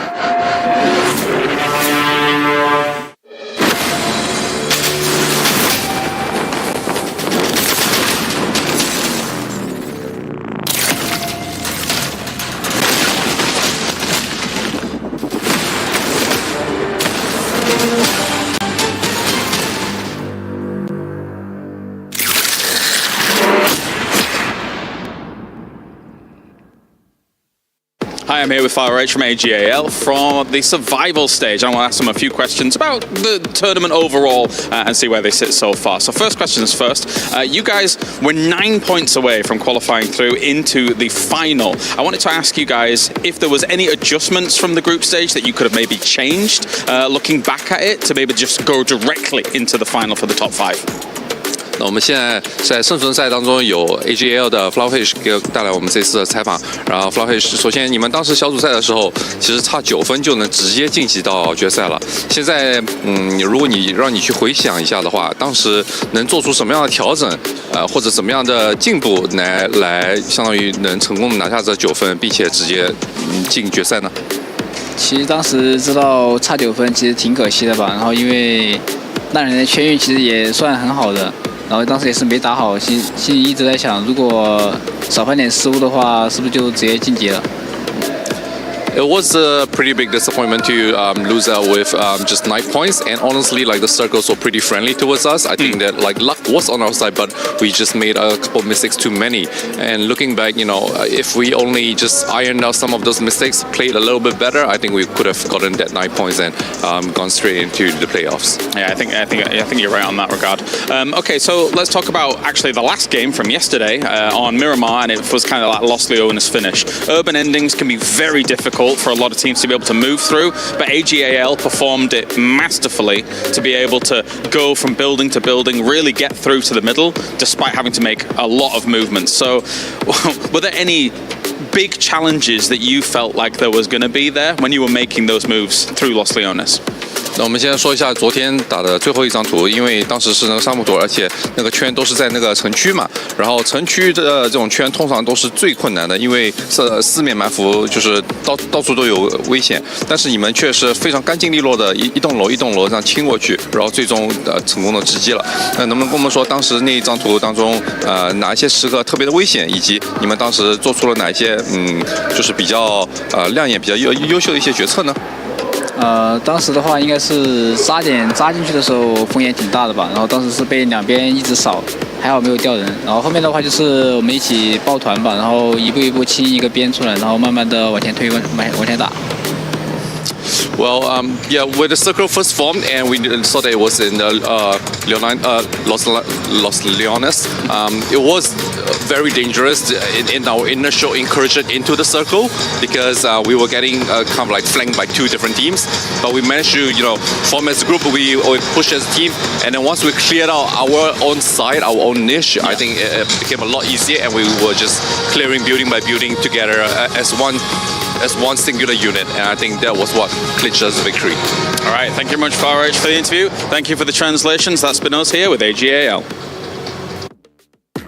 A day where a lot of teams have absolutely nothing to lose. So how about you start improving on stuff that we've been pointing out here? And that's exactly what GOAT Gaming was able to do in this game, Max. The boys, the GOAT team finally showing up. And you know what? It's very interesting because there's no hovercraft on Rondo, and yet they still get themselves a win. Moxie definitely making me proud in that game. But a great merge of aggression in this game from GOAT team and also strong macro rotates that I do have this that I'm going to break down and play a little bit later on. So check that out later in this desk segment. But no, GOAT team generally the first time in this tournament. I have hope that this team can actually maybe make a big jump at the top 6. And just to highlight what you said earlier, Seven, on the pre-show, the point gap is so minimal towards the middle pack teams, which is where GOAT are. This game, I think, puts them up in top 6. It was 14-point difference between third place all the way down to 15th place now. Wow, that's fantastic. I mean, it really just goes to show that anybody with one decent game can jump all the way up. We will see that on the overall leaderboards. There we go. But yeah, GOAT team able to just grab this hilltop. I'm so excited that we actually got a zone here because there's some really dynamic terrain to actually work with, and GOAT handled it so beautifully. RRQ as well, you're seeing there with Yangon. I was really happy with Yangon. Yes, it's more of a passive second place. Yes, the zone was given to them a little bit, but they defended pretty well against RRQ, and we could see them take some shots towards other teams in the zone. So actually, I'm very happy with their performance. They were able to get some killer shots, man. There's some awesome shots coming on through there, and yeah, getting the win is finally going over to GOAT. But Yangon, GG. Yeah, to be fair, it is really hard for yangongalacticos. You just had a fight with RRQ, and then you have to instantly finish the fight with RRQ and go for an exit on to GOAT. I understand that getting that win was not possible, but you know what? A strong second place, Yangon. Again, the point gap is so small that could put them really high on those rankings. It is strong second place. And look at GOAT team, 25 points, RRQ as well. A lot of these squads that actually needed the points. But Lace, I'm looking especially at one squad, and that squad is currently in 4. Damn right, Alpha 7 showing up. And not only that, we got a chance to see Rebel showing what we know he's capable of. Yeah, I mean, look, it was kind of like such a beautiful start for them. They're just dropping slightly northwest of Yulin and not getting into that hot drop scenario. But what actually happened was eArena forced them out of their initial drop into the hot drop zone as a duo.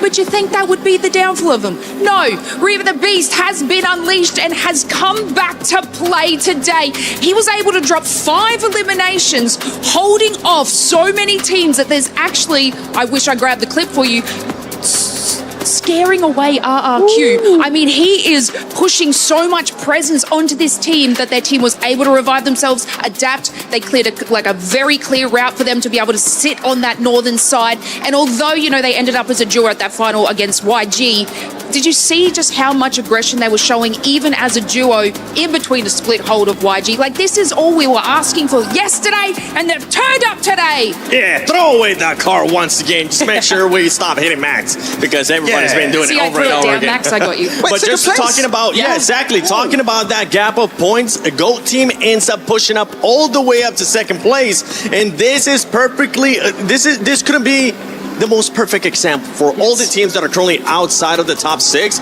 If you have a good performance here, you will end up jumping up to that top 6 because of how much everything that Tiamba was able to sponge up yesterday. It's so true, but this is where we've got to be really careful now, because it all comes down to the next couple of games. Because look at second place, look at 6th, only 10 points difference. Then 7th with GEEK 46, Irina 46, yangongalacticos with 44. The list goes on. It's so close.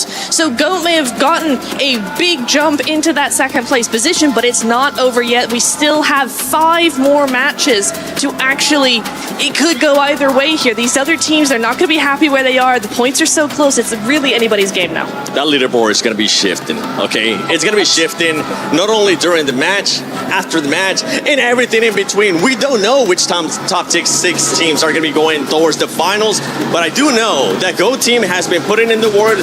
Maybe they've been listening to us, because I know Killer Joe definitely speaks English, and they've been adjusting those rotations and trying to make sure they stay alive towards the end of the games. As I said earlier, this is one of the best rotations we've seen so far this tournament from GOAT team, so I'm going to hold you to hold my microphone. I got some analysis to make right now. Bring it over. Thank you very much. Yeah, I was having a little bit of a bad time. So I wanted to look at these positions in particular. You see GOAT team on the southern side. They've been there for like a decent amount of time here, just chilling on the outskirts. Northern circle, meaning they have 2 options. Or they avoid the fight inside the city of Danqing, or they head to the eastern or western side. And there's a great opportunity that happens later on down the line here. As you can see, there's a big skirmish breaking out between Nongshim Red Force and E-Arena. And this is just ringing the bell. This is your opportunity right here, right now, GOAT team, to send it. And the moment they see the fight starting up, they instantly go for this wide western rotation, which not only allows them to clear some teams onto the western side, and they occupy that as their main playing spot for pretty much the rest of the game, but also avoiding all of the skirmish happening in the city itself. It's literally a two birds, one stone kind of situation. And GOAT team, this gives me hope. They can be a strong team in the finals. I just wish they would make it just more consistently, because this was 10 out of 10 stuff.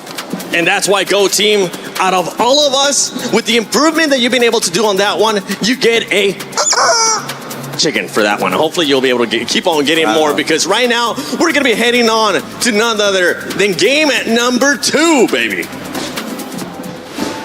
Oh, absolutely. We're getting ready, and our teams, I feel like they're feeling a bit like that plastic chicken right now, a little bit squeaky, because it is getting a little bit later in the day with every single match. One opportunity is stricken off your card. Match number 8, we're going back over towards Erangel this time, Blank.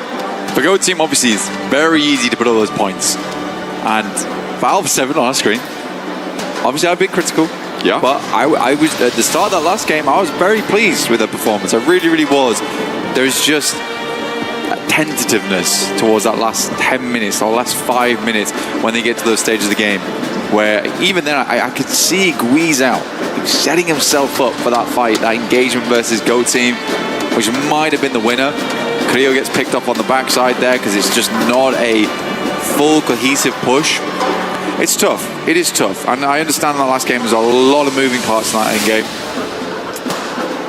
But they did show, as Clara said, a lot of resilience in the early game. And we can't forget that. I think they had a fantastic start. I think they had the best start to that last game than anyone else.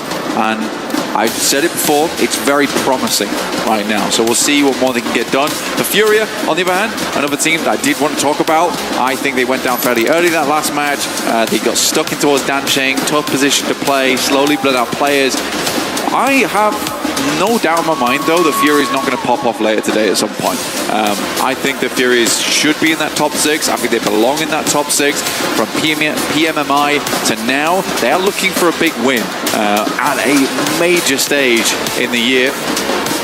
But we're heading into game 2 now with Erangel flying over from the top side of the map down towards Nova Repnoya.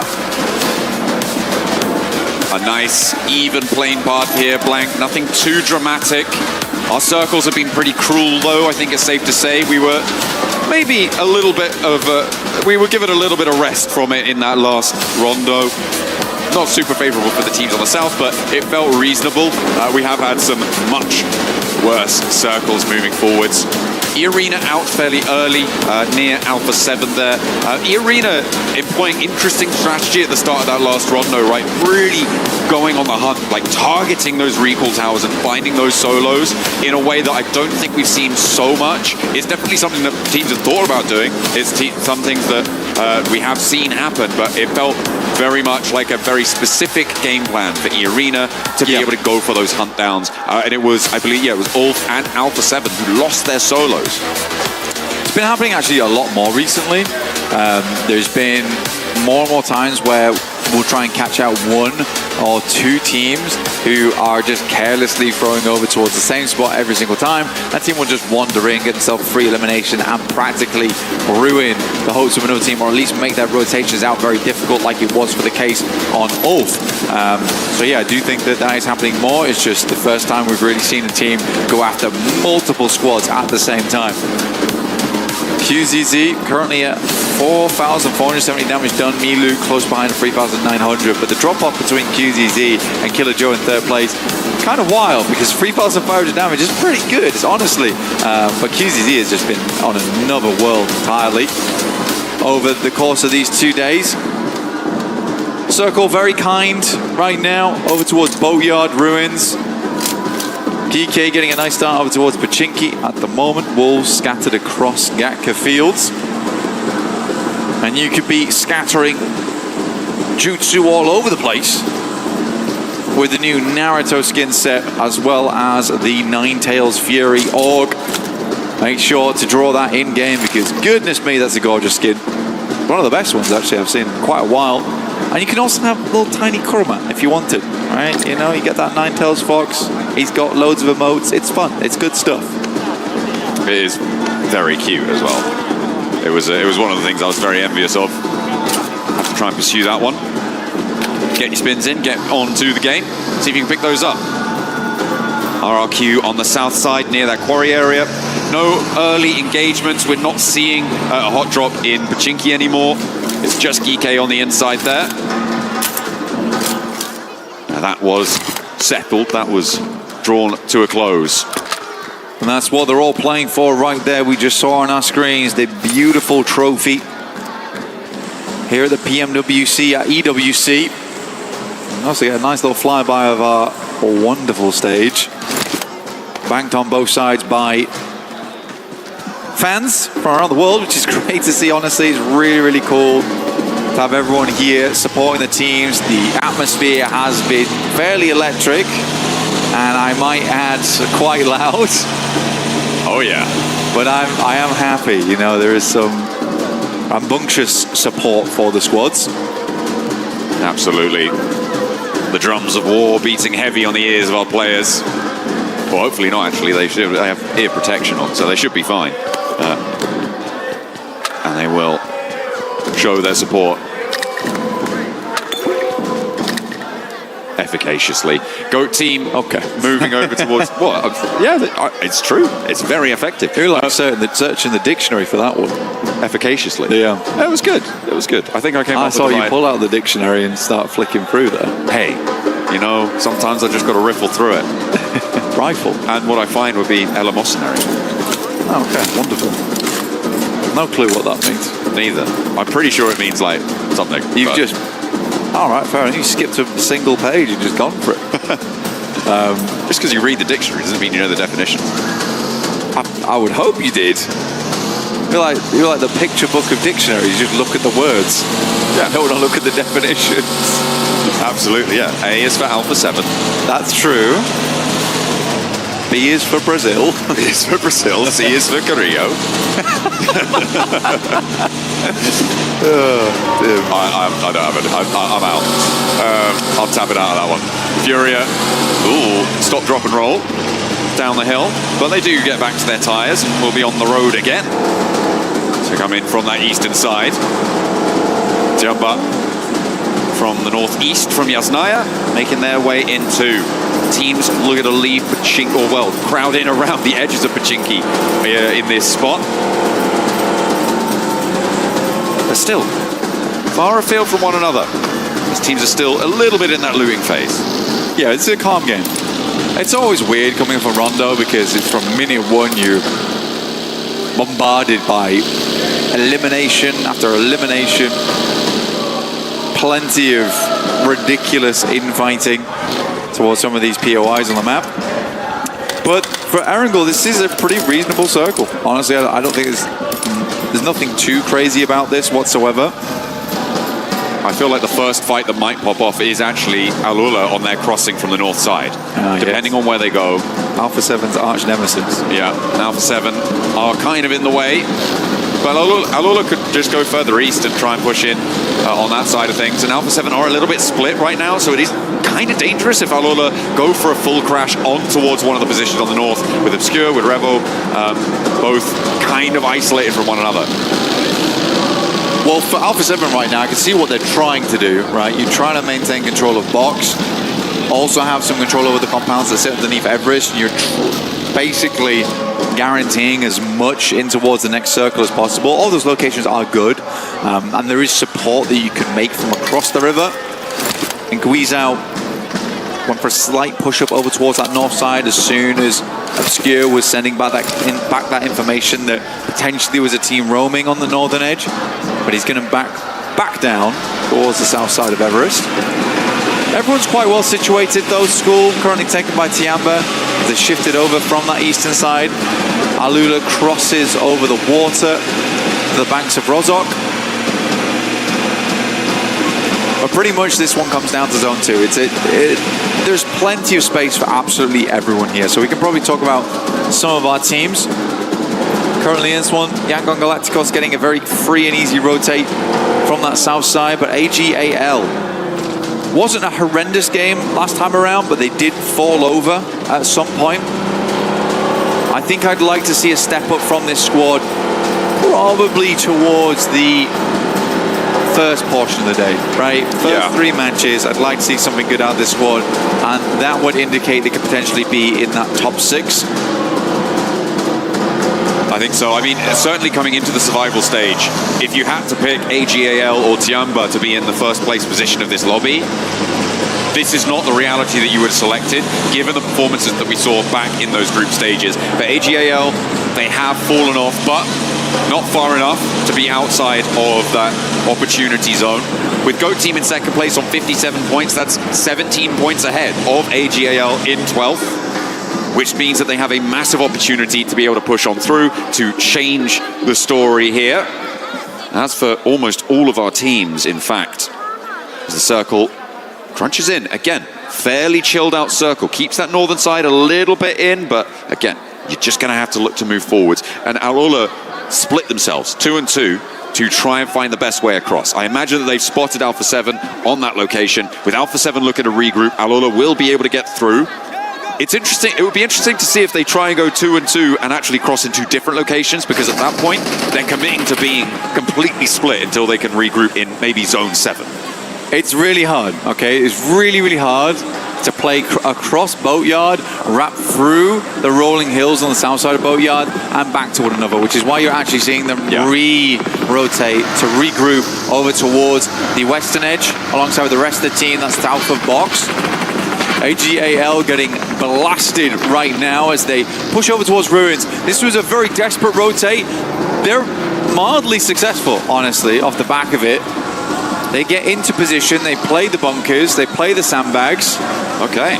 Not horrendous. Actually not horrendous. Flower H's vehicle is on its last legs, though. They do have a blowtorch, so they can actually repair that one up. I think that's what you can hear in the background there. You've got your headphones in, making sure that they are nice and healthy. Yeah, I feel like mild, maybe even up to medium successful. Yeah, medium success. Maybe you're right. Bit of piri-piri on that one. Period, yeah, exactly. It's spicy rotation. Could have been bad. I think a lot of people and teams were trying to figure out where they wanted to go. But AGAL had a very clear decision in mind. A lot of teams don't push towards ruins too early either because they don't want to be on that slope. You would rather have the information and the vision down towards that south side. So I think AGAL plays into that quite quickly and is like, okay, maybe we can get sandbags off the back of this one. I don't imagine anyone's pushed in there too early. Boatyard team potentially might have gone for that one. But Dopeness is on a weird 2-2 split over on the western side of Boatyard and then down towards the south by the roads. So they are likely not going to be able to regroup anytime soon. I think it's a 3-1 coming on through. To me, that stinks of not moving quickly enough and responding to the circle because you know what the other teams around you Kenji is done are going to be going for, right? He's on foot getting down there. Or is he? Maybe he's in a buggy. Not entirely sure. No, he is, just on his belly. Trying to survive. Trying to not make us any sound. As soon as Alula read that he's here, he's gone. He's out. Yeah, they didn't hear him. He leapt off at just the right time. Sneaky beaky down towards the bottom here. I think maybe that was his vehicle. Maybe. Saw it there. It is hidden. It is hidden away. And we are heading over towards ruins. In fact, a lot of teams will have to figure this one out. AGAL, medium success to massive success. Honestly. Yeah. Really well done. With that circle, they have got themselves a really nice slice of it. Alpha 7's compound as well is pretty huge, overlooking so much the fields to the south. They've got a lot of pressure to the east. E-Arena may look to try and crash down upon them, but I don't think there's an impetus to do that within the next maybe 2 minutes, 3 minutes potentially. Goat team in with a scrap on the south side as they're trying to leave past Gatka open across those fields, but the Wolves are dragging them down into a fight. Wolves actually in the top 6 right now. Kind of interesting.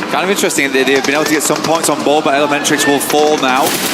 Baton moved over towards that northern edge. They were split on the team quite fully along with one another.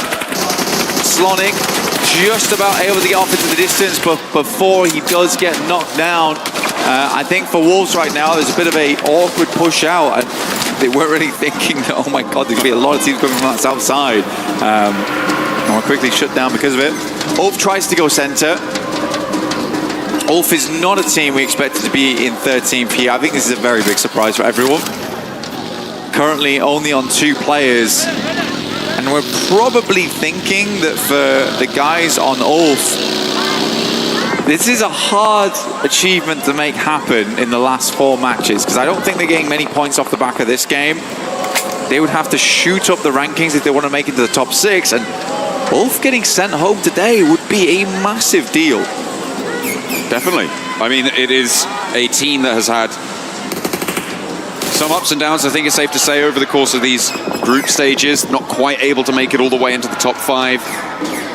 They were definitely in with a chance here. The lobby is close enough in terms of these overall scores right now, Blank, that they can still make it. It does require them to be pushing pretty hard and fast, though. For Ulf, it's likely they're going to need to see at least 5 points off this match to keep themselves in the running. Yeah, moving into the latter half of the day. And to be fair, from their position on the north edge, that may well be doable as a duo. If Al-Ola don't commit to pushing out onto that angle, there's really not too many other teams that are going to threaten them. So it's a survival strategy for Ulf, and it may go quite well. They did send all the way from the southeast straight through the middle to get to this spot. That's why they've managed to shed all the players that they had. But yeah, it's a tough game for them. They do need to make the most of it. Yeah, which is why it is a massive success for AGAL on that rotate, because they stopped early enough. They didn't lose too many players. They brought things to repair the rotational devices with, aka cars, which is great. Great news for them. And they should have some success into the future too. We do move over towards that western side. Alpha 7 throwing a bone here, but I would argue that they set themselves up nicely in that early game. I'm hoping this trend continues. Honestly, I think Alpha 7 looks good today. They do look good today. Yeah, with that pressure on the northern shore to divert Alula away, remove a lot of that. That's what you were talking about, right? Yeah. With their ability to hold that 2-2 split. I liked they did regroup on the northern side, so they weren't solos. They were very quick to reassess the scenario as well and get back down towards this location. I believe that, although, yeah, sure, the rest of the team's very, very good, Guizhou has been this driving factor for the team today. He's been making a lot of calls, a lot of decisions on the fly. And I think it's been helpful. I think it has been helpful. It's just strange that one of the newer players of the squad is the one to sort of drag the team along with him. FURIA making a similarly wild rotate in. Yangongalacticos looking to punish, and Chief is down. And oh yeah, that is nasty stuff coming through. One player now left for FURIA. Coach not looking too happy. Gonna have words with them after this one, I'm sure. Trying to figure out the best path forwards. GEEK, they were put through the ringer in that last match, but it looks like they're going to survive on their compound as well, as RRQ go down to them. Too much damage for them to bear, and Ragnarok back to his feet. The res comes on in. Tianba in the meantime getting torn apart by AGAL. There is an answer a little bit, but the nades over the top just slowed things down, and they only have Milu left standing, and he needs another. Let's go for another 1v4. Why not? Great nade from Maple, honestly. Very well done here. Sometimes it can be a little bit difficult to post these nades over inside of sandbags because there's a lot of terrain that stops you from fully committing those nades inwards. Maybe getting a little bit over-aggressive here, forgetting that Castle is in play. Nade over the top, tries to finish out QZZ, does go far enough. Well done. Really good hold here from AGAL, leaving, like you say, Milu, the 1v4 master, alive at the end here. For Tianba, another fairly low-scoring game, potentially on the cards here, with only the single elim found. We said before, it's probably still fairly safe for them right now, but they do need to pick up a couple points here and there, Blank. Yeah, it is unfortunate in this spot. Losing 3 of their players like that is not how you want to start. Dopeness on the south side against Nongshim Red Force. Nongshim Red Force playing with only 2 players in action, and Dopeness similarly losing one of their players as well. As they left Kenji in the shadow of Alula. We saw him dropping down earlier on. GEEK holding. Next circle is closing now. We have a lot of Everest over towards that western side. The arena is trying to bank as much information as possible at the moment. Store that away. Filing cabinets, pull out the secret files for later, where these teams will be playing, how they want to approach an endgame. They have been very quiet so far, very spy-like. Wolf now being descended upon. The duo that moved out there earlier, able to do a little bit there, but Scarface does get flushed. Aaron's not too long to follow. A victim of the MG3 on the northern side, and Ulf will go down, so not what they were looking for here to keep themselves in the running. They'll need something bigger in the next few, and very, very quickly. As we turn our attention towards the teams now left in the circle. GEEK, they've been holding their nerve. They're up to 5 elims on this match now, Blank. They're doing well on the south side. They've rebuffed pushes there. They have the buildings to play around. GOAT team on 6 elims as well, looking to come off the back of a strong Rondo in towards Erangel with some force. Well, they have force with them, so don't worry. He is on the team. We're good to go. But they're going to have to move it towards that northeast side. I think it's a slightly interesting push they'll have to make, and if they want to wrap down towards the south here and play in slow, definitely doable. Alpha 7, they pulled off from that northern portion of the compound and fully situated themselves down towards the south here. Understanding the teams are likely wrapped through fields, were in the compound down towards the southwest, which they are right, and that is GOAT team. So they're fully focusing a lot of their attention over towards Everest and their southwest. This is a good approach to the game from them. GEEK doing something very similar, looking to hold out the teams that are on the southern edge. You've just got Milu remaining down there. Ooh.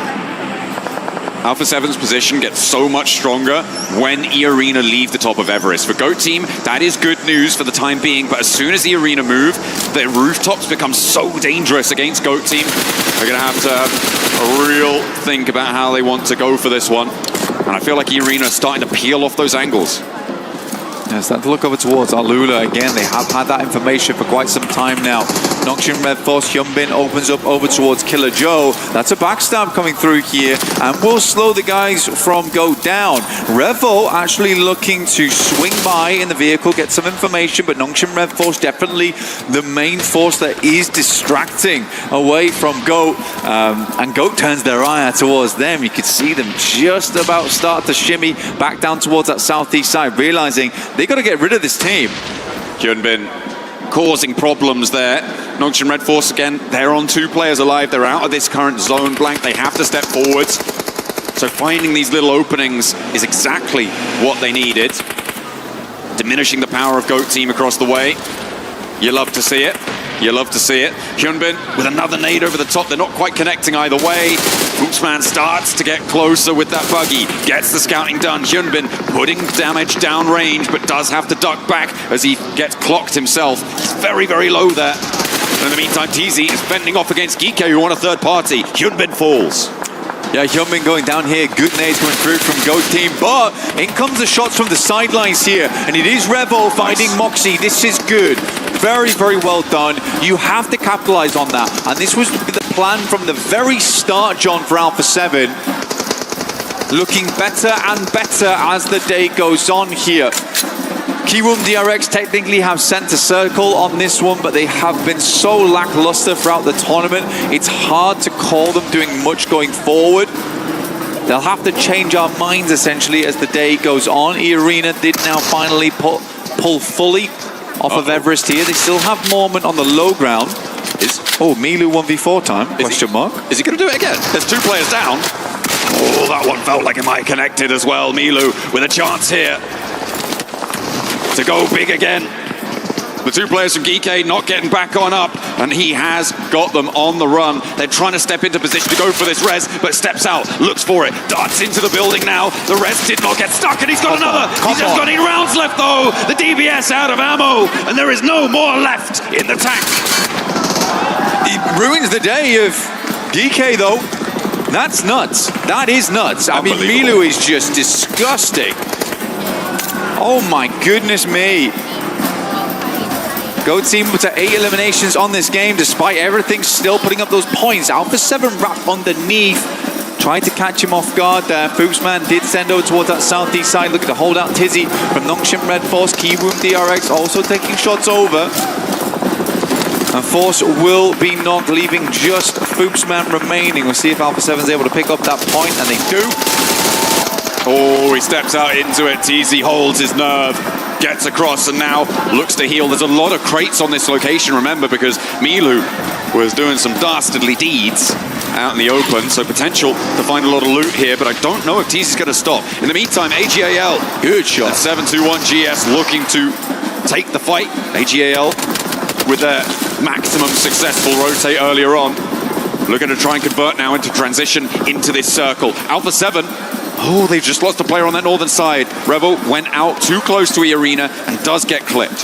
I mean, it has to be the scout, though. I think that's fair. The fact they were trying to gather information, now the rest of the team knows that there's players on this north side. So annoying for AGAL, by the way, because Alula not for a second tried to check Kenji. So no one's known he's here for so long. He backstabs over towards AGAL, starts to move out, and he is completely scuppered their game plan. Changing the tempo on the lobby. Z-Arena look to try and isolate this northern side as well. Everyone. He's just going for it. Okay, Kenji, a demon on the descent there, leaving one player back. We thought it might have been a misplay, but Blank, I think I still believe that. Right? He goes down, but a really solid performance from that angle. With Dopeness, 4 elims into a 6th place. I think that's more than they could have hoped for in that spot. Another late entry for AJL, though, today. Getting further and further into these games. It's nice to see their name popping up towards these endpoints. Alula forced to move down, and AJL looking to bolster this position. They flow up.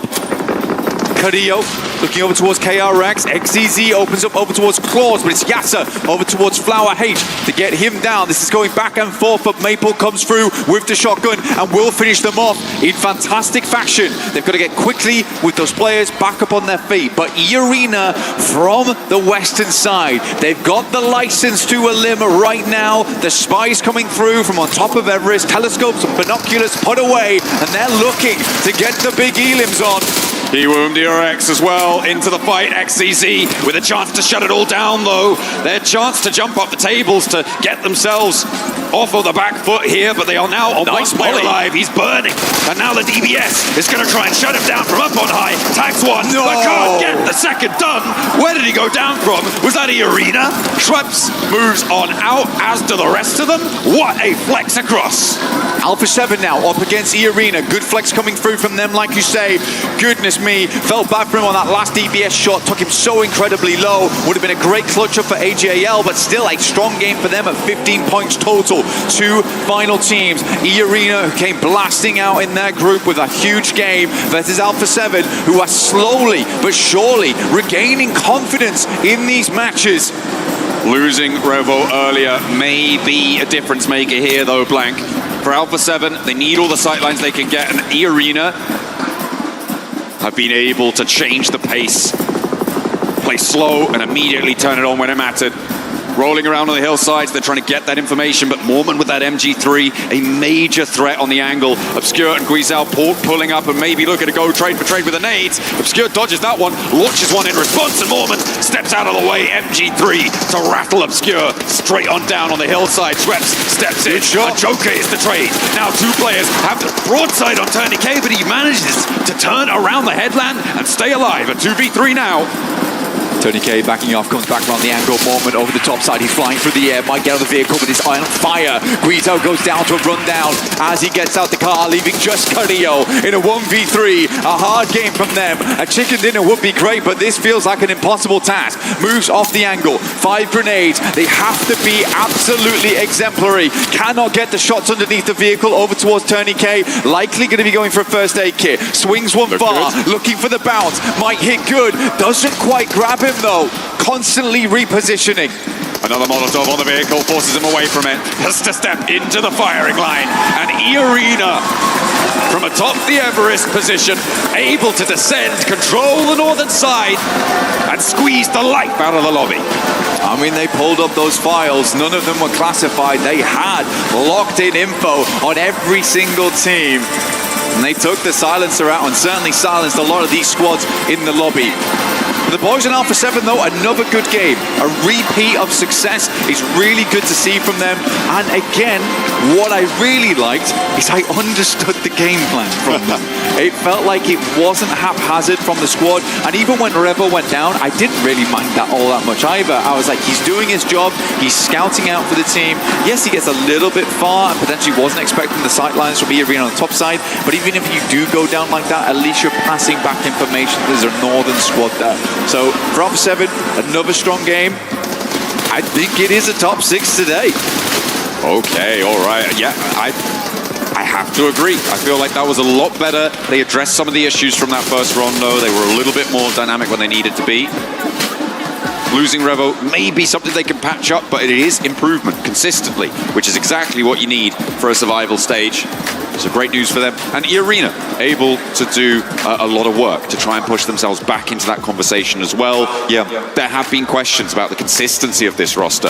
Of course, Schweppes the only player here to have that opportunity at the triple title of PMWC. He has been able to win it twice before.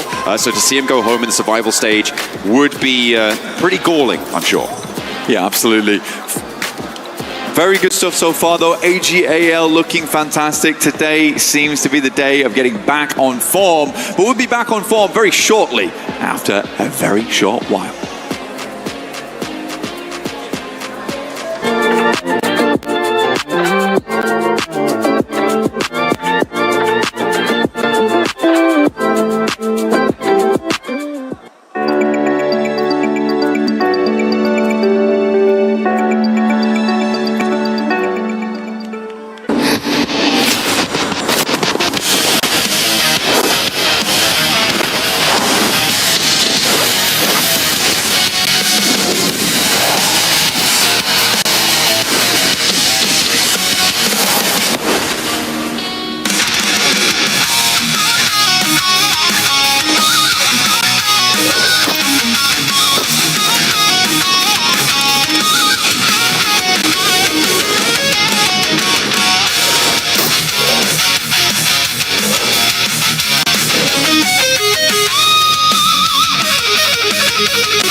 Hi, Colaris here at PMWC for day 2 of Survival Stage. And we haven't got to talk to Wolves at all throughout this tournament so far, so why on earth not do it here with Baton to talk about everything that's going to be going on so far from basically the group stage into the Survival Stage. So thank you for joining me here, Baton. I want to ask you about, obviously you guys got a second place with 11 eliminations on that last game yesterday, but so far, the chicken dinners, the wins have kind of eluded you. What's denying you those chicken dinners? I understand the tournament's very hard, of course, but what's it like from the team's perspective? I mean, first of all, we're doing like a lot of individual mistakes, you know, and we're not far up to the end of the game. That's our main problem. We're trying to fix it, and I think if you will be far up every game, it should be much easier and to get chicken dinners, win, whatever. So let's talk about the Los Leones game specifically, right? Because you guys got to Los Leones pretty early relative to everybody, a lot of other teams, and committed to it quite early as well. When you look back on that, a second place with 11 wins is great, but are there any moments from that game or in that game that you look back on and you think you could have done differently, or even differently enough to be able to beat AGAL in the final moments? I think it would be different if me and Necessary stay alive, because we lost, like me and Necessary in fight with NS Red Force. We could just hold them, like, because they didn't have the zone. If we just hold them and we were like 4 up, I think it was our game. So I guess I'll actually add a final question as well. What was the expectation for Wolves coming into this tournament? As I mentioned before, obviously, and you know as well, a very hard tournament overall, the best teams in the world. What's the goal for Wolves here in this tournament? Okay, for now it's obviously just to qualify to the final. Yeah. But in the final, just to improve our game and show our best. Perfect. Thank you very much, Baton, for joining us here. This is day number 2 of the Survival Stage, and we're signing out right now. Thank you, Colaris, for that amazing interview. And E-Arena, Max, we finally see them showing up here, even though they were just chilling for the longest time in Everest. But great movement out of that squad to come out with the win. A non-Rondo chicken dinner? Well, I'll take it every day of the week. No, it's really good to see Everest, of course. Very important area if you have a circle shifting towards the northwestern side of Erangel, which is what ended up happening there around ruins. But in particular, what I loved is they were trying to get rid of threats before they become a major threat. In this game in particular, Al-Ula, they were having major control of ruins. I think you might want to talk about them later on, Liptura.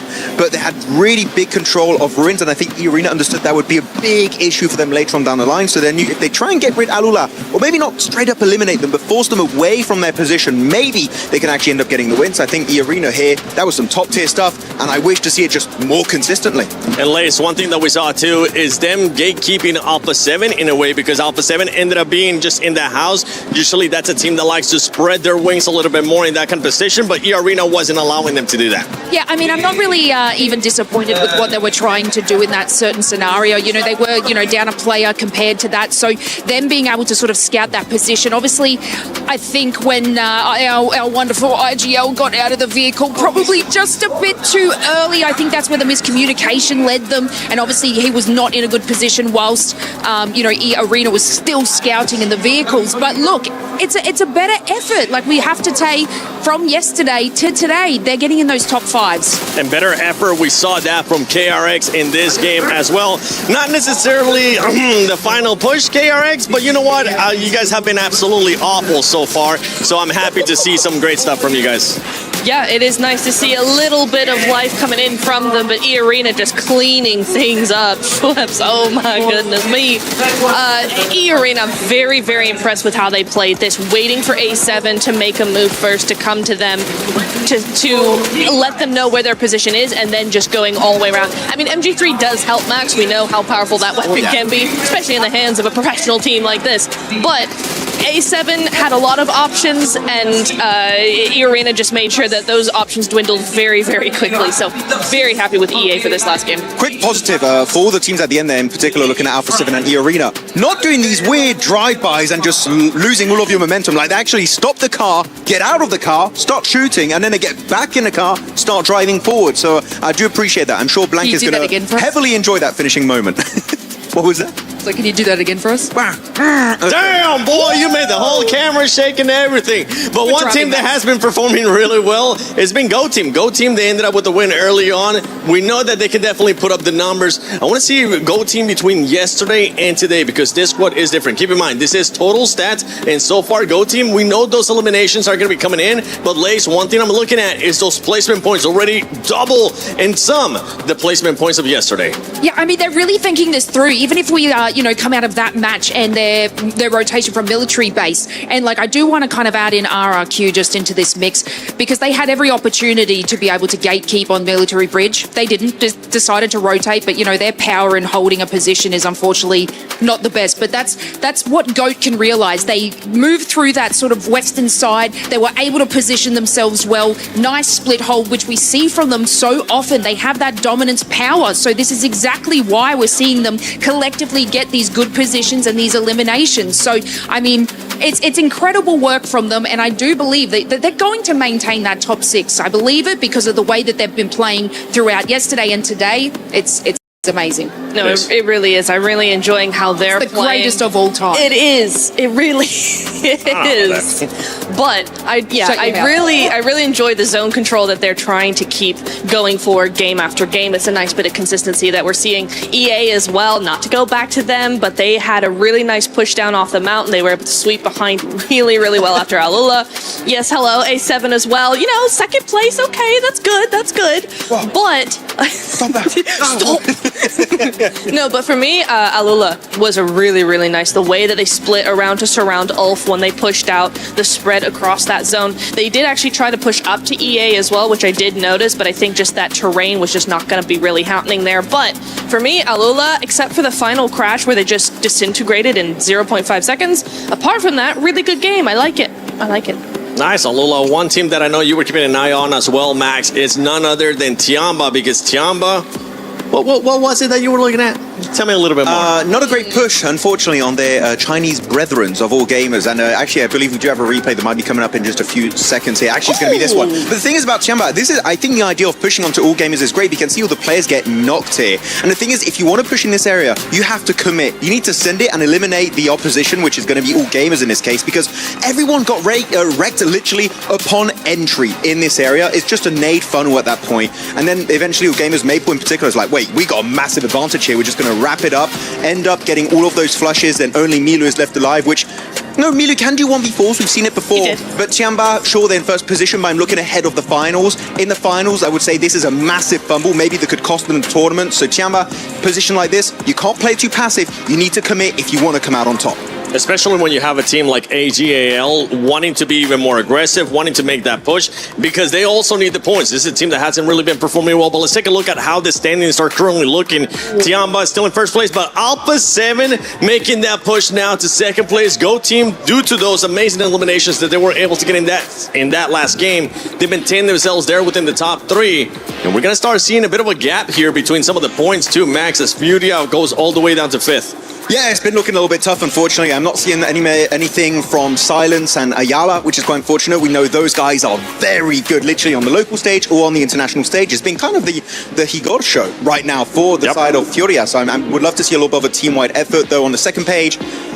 Boy, Ulf, what's going on? They're losing players on like phase 2 or 3, Niptura. This is not the Ulf that I know. It isn't the one that I know either. It's not the one that anybody knows, quite frankly. It's not the one we saw in the group stage. Yes, they kind of slowed down in some of the group stage games, but it's not the same. It's not the same at all. I don't know what's happening. We've gone from, players of, the old Fireflux, right? We had players of old Fireflux being, with Ketch as the IGL, and they're making such a massive comeback, and then all of a sudden they get here, and they just fizzle out, and I'm so confused because this is a team that has incredible firepower, right? They are so good at that aggressive play, and we're just not seeing anything. Well, exactly. I mean, how do you go from old Fireflux, a lot of those players being on old Fireflux with that reputation, coming over here, continuing that reputation, and then doing nothing now? Just final point on that one. Usually they're slow starting team. This is taking way too long to build up that momentum. It's very, very slow. That's right, Alpha 7 fans, get a little bit high because the team is finally performing. We're seeing something different from this squad. So let's go, Alpha 7. Let's send it over to none none other than the man with high energy, Hot Jukes, and Kalaris. Yes, all right. We've got a few teams to talk about before we actually kind of get things into the next game. I got Hot Jukes here with me for everything. And we got a few teams, such as E-Arena, getting themselves a win when they hit those big highs. They hit it really hard. Here from Everest was a great position to stage this from. Good information from there, not only a great staging point. Yeah, absolutely. I mean, when you said biggest highs, right, they've had like the biggest in a past for Rondo, right? But still couldn't make it into the finals then. But they're here now. They get the chicken dinner. 17 points was critical, right? So it's good to finally see them make something happen. Even though it is on the last day, we still got 4 matches left to go. It's a great start. What's particularly impressive is holding Alpha 7 in that compound to then swing around the north side, hit the east, be able to clean that up, eliminating threats. They're a very opportunistic team, and I think that was really exemplified in that game. Yeah, for sure. I mean, they had all the sight lines on everything, holding that edge at Everest, and then they saw that fight happening down there with KRX.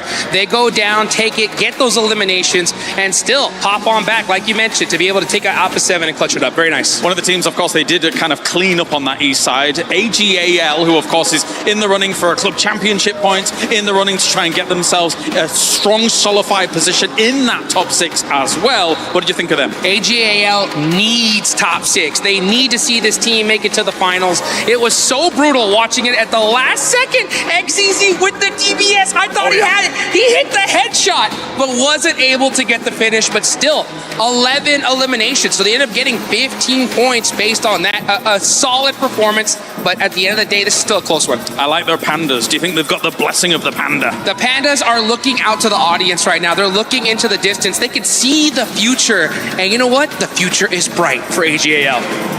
All right, well, the Pandas are going to be staring down the casters here to get things rolling. So let's get another game going here for PMWC. All right, looking like a little magician with the flourish there. Emphasis on the little. He's a short man. Thank you very much down on the stage. You have to get your small man with a big voice. Yeah, I'm quite tall. I don't know what you're talking about. Please, leave me alone. Oh dear, that was my imitation of a couple of our other teams, certainly in Rondo over in Nacho. Please, leave me alone. I don't want to fight. I want like some placements, please. Yeah, just if pos. let me live. Let me live, please. Yeah. Go team were like, no. Furia don't look too happy. The body language is looking a little bit rough. We got yangongalacticos stats here.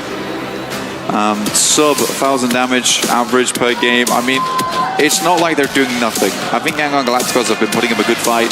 Again, for sort of an unknown from last year to a very well known. I don't think they're doing terribly right now at PMWC whatsoever, but they would like to get to the finals at least. They got to get on the bike now, though, 100%.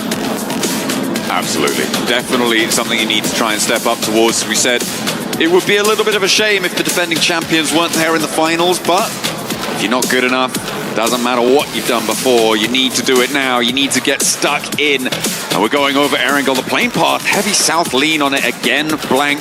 From that Sosnovka military base over towards Lipovka. It is pretty nasty, isolating positions up on the northwest. And I feel like the team I'm thinking about when I think they're Alpha 7 over in North Georgia. Where are they going to go? Yeah, we'll see. We'll see. I think Alpha 7 should have a secondary here. Let's see exactly which one it is. Maybe eastern side, potentially. Very long time ago they used to do that, though.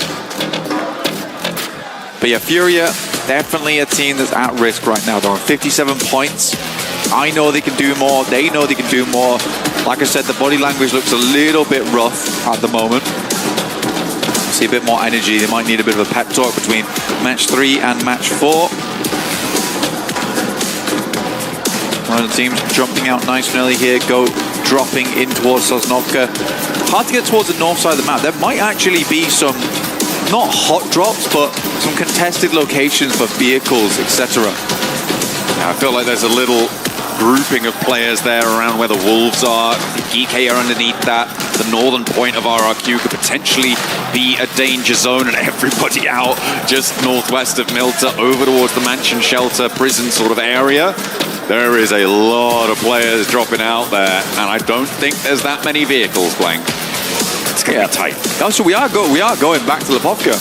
Lipovka split, actually, for Alpha 7. Okay. They did this quite frequently, so they are going east side. Nice to see. AGAL down towards Milter Power and Mini Milter. Lovely circle for everyone. Honestly, this is probably one of the kind of circles they could have gone for here. It's not fully down towards Sosnovka, but it is around the area where you want to be playing, where the playing path has been dropped to you off. So yeah, fine, just fine stuff. For Ulf, I'm going to say now, if they want to be in the top 6, we need like a second place or a high elim game, top 3, or a chicken dinner. If not, it's going to be a very hard end of the day. They're currently 14th place. You know it's bad when Keywomb DRX is actually catching up to you. That's a problem. They've had a really rough time of it. Yeah, they are currently 17 points behind that bubble in 6th place. So there is a real gap for them to close. But Ulf could do it. They definitely could. I mean, they're slap bang in the center of this circle. They've got a lot of time to play around with. Hopefully they can find something here. As you said, it's what they would need. And for top 6, it's actually very kind. It's so kind that match 6 is probably going to be comical again. Where teams are going in and out from that top 6 over and over again. So we finally settle on the Chosen. Yeah, it's getting very, very tight-knit on the leaderboards. You want to get a tight-knit grouping on your spray. Okay. How do you do that? You've got to make sure you have the Ninetales Fury Orc skin from in-game. Make sure you also pick up the Naruto set. There it is. Okay. Teasers for a while there, but finally we got it on board. Looks pretty. But it does look pretty. It also has an alternate version as well. We're going to show me the spin. Show me the spin. No spin. No spin. Spinless. Spinless? None for you. You've got to get it in game to see the alternate. That is really sad, actually. Well, you win some, you lose some. You do. But you can certainly win some lovely skins from the current Naruto event, because it is fantastic. I think it is specifically Shippuden as well. I'm sure that means something. I'll have to get... That's right, John. I'll have to get Maxman on that one. That's correct. Generally, the things you say tend to have meaning, so I'm gonna give you the benefit of the doubt there. Yeah, it's a huge event. It's a huge event. It's a huge thing in game. Just like Tsunade, it's fantastic. Yeah. I'm really happy to see it. And again, I really am glad we're getting more and more of these skins in game. You guys couldn't see it, but he literally bounced when he said I did, yeah. I was so glad. Okay, we've had everything. We've had everything so far. I can only imagine it'll continue. So big up to the PUBG Mobile team. Oh yeah. Please continue. Big fan of that one. E-Arena on a wide 2-2 split right now. Well, fairly wide, I think it's safe to say, from Severny and South Georgia, although it's very much uncontested at this point. There's really no one breaking out that wide, with the plane path being so far southwest early on. Southeast early on. Nobody's contesting, so they'll be able to push back fairly easily, you'd imagine. The question is direction. Do they regroup over towards Severny, or to the west side by Georgia Pole? Does Ulf mount up as well? And as we said before, they need to light a bit of a firecracker underneath themselves. That they do, John. Right now, it is a bit of a struggle bus for Ulf. They're going to grab the buggy, get a move on, but they are fairly central already.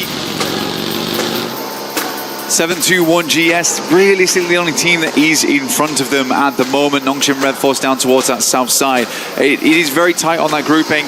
49 points in 9th. I mean, honestly, even all the way down to 12th place with yangongalacticos on 45, it is not a major jump of 12 points to get over towards 5th place.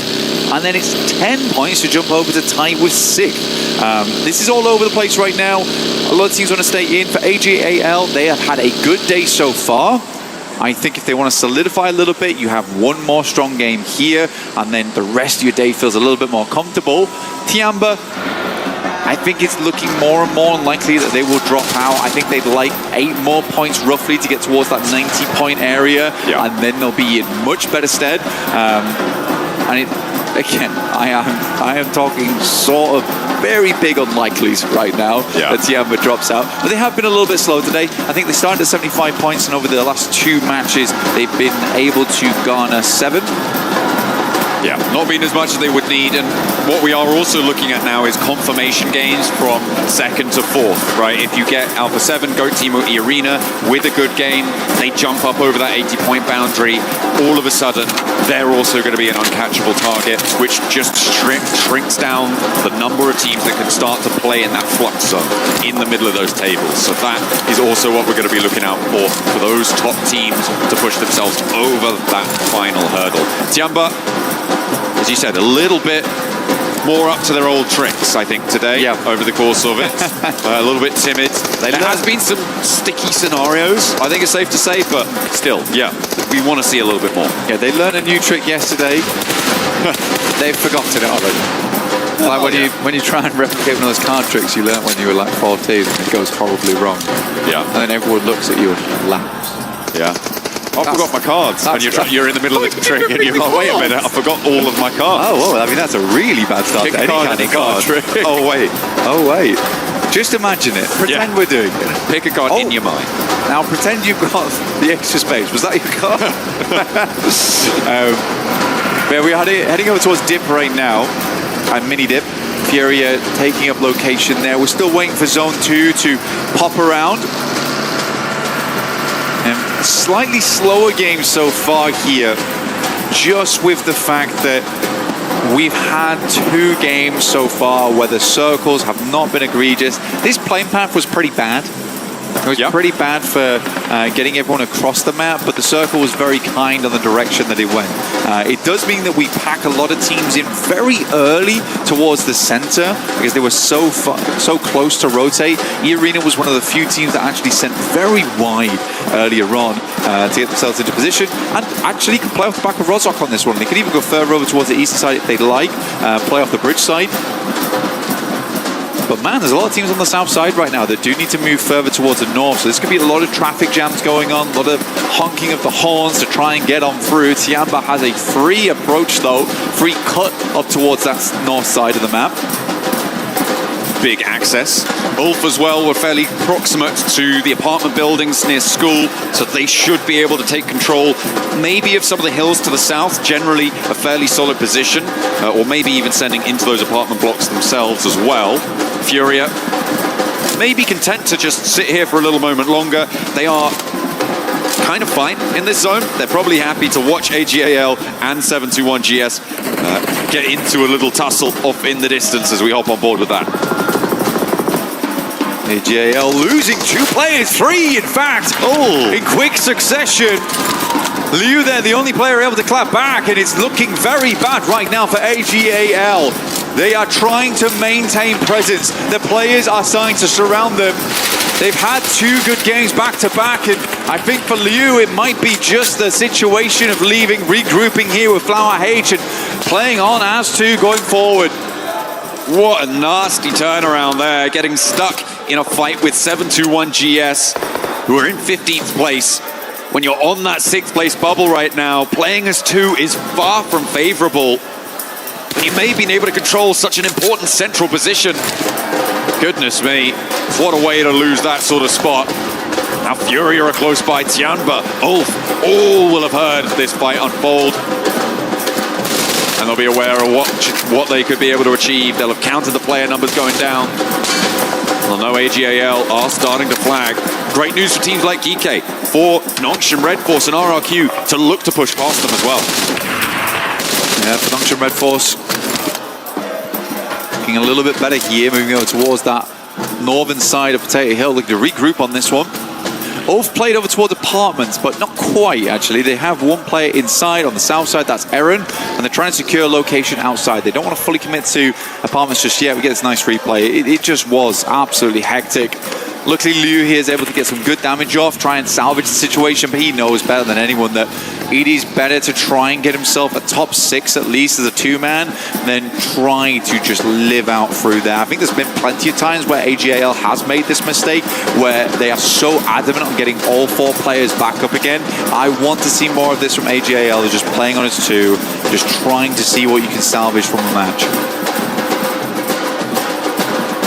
Those single-digit point games often are pretty make or break. I mean, we do focus a lot on the big point-scoring games, but if you're able, and I've said this so many times, if you're able across all 12 of these matches to get 1 point more per match, you're getting 12 extra points there. It is such a significant difference to be able to play those small ball situations and get some profit out of it, because 12 points could be a difference maker in a massive way. Okay, so it looks like actually PEL is coming to play here over towards this eastern side. Both Chinese teams in Tianba as well as AGAL instantaneously sent for apartments. I think it's the correct send too. A lot of teams likely haven't decided on fully committing towards this location. For Tianba, this is more of a gamble. For AGAL, it's a necessity, right? They have to send here and find a location that teams aren't going to be willing to sweep through, because there are so many other squads in this area and likely will be towards the end game, taking shots at one another. This is an area that AGAL can potentially secure a high placement off the back of. Maybe not a high eliminations, they may be able to steal a couple of elims here and there. But yeah, I think that was a good maneuver from AGAL, because even Ulf hadn't decided whether they wanted to fully play over towards apartments just yet. The arena over in the school as well. Looking to post out on the top there, try and keep control over the surrounding fields, the open areas. North side, you've got Alula and Alpha 7, who are opposing ends of Rozhok. Meanwhile, near Pachinki, yangongalacticos trying to take a turn around the town, with Q1DRX behind them on their south. Goat team out on the east side of Pachinki, as well as Wolves up to the north. It's fairly packed in here, so I feel like for Yangon, they may just have to crash into a fight. Maybe they could find an outpost from Alula, and that could be a really good opener here if they're able to find R3B all on his own. This is multiple times so far that the yangongalacticos and Alula have found themselves very close to one another on the map. But I will say this, is that anytime that's happened, both Alula as well as Yangon tend to avoid one another. KRX getting taken down. Baton doing some very good work here, in fact, and Finny might just send away on this one. KRX getting absolutely decimated in the face of the Wolves. RRQ similarly getting shredded as they try and make the cross. I think, yeah, RRQ now down to a solo over in the apartments as they try to dart across the fields to the south of school. Not going to work out. As you were highlighting there as well, Q1DRX tried to crash past the Wolves and there was no quarter given. 3 of them taken down. In the meantime, Goat and Nongshim Red Force clashing on the north side of Potato Hill. You can see the nade starting to fly, but XZY into the hovercraft to keep himself safe. Some nice cover there. Moxie with a nade cooking. Pin pulled for XZY as well. Back in towards that hovercraft. Can protect himself nicely from it. A lot of cover. A lot of security found, and away he goes. Goat team not able to extract anything so far.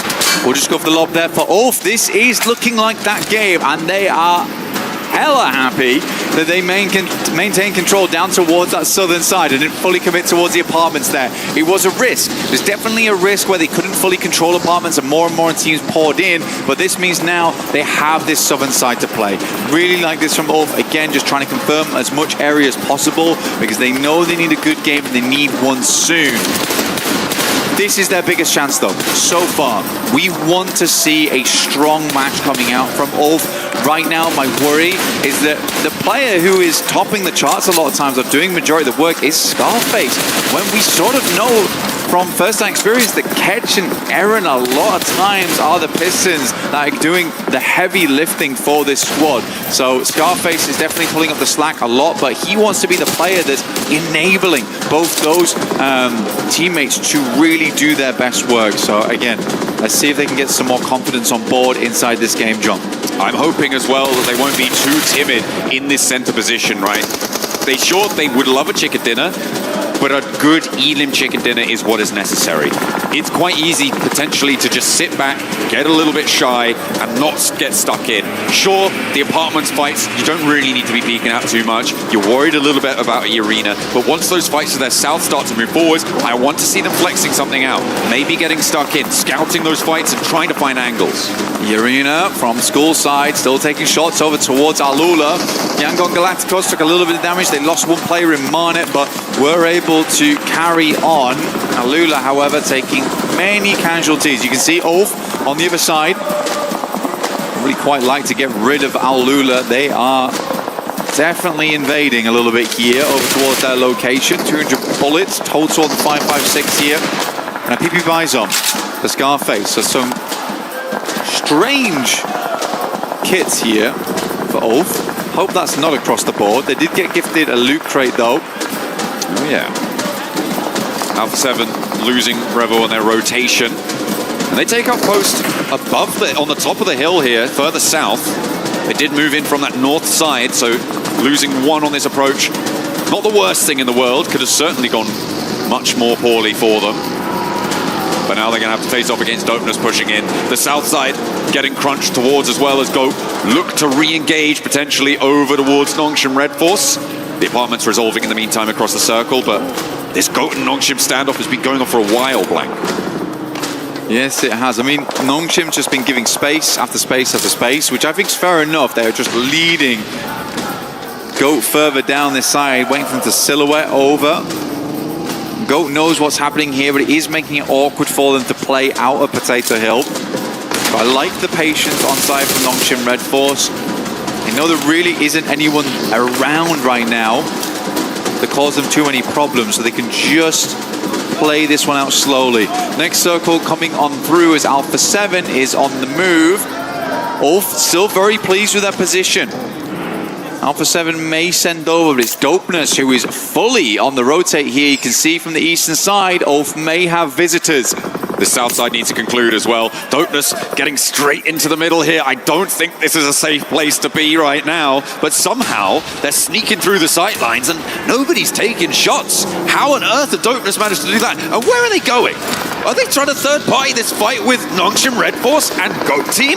How on earth do they rock up to this fight? And what is going to happen here? Nongshim Red Force caught unawares, and rightly so, because this is absolutely mental. Lufa goes down and Nongshim Red Force trying to hold face, but they just appeared out of nowhere.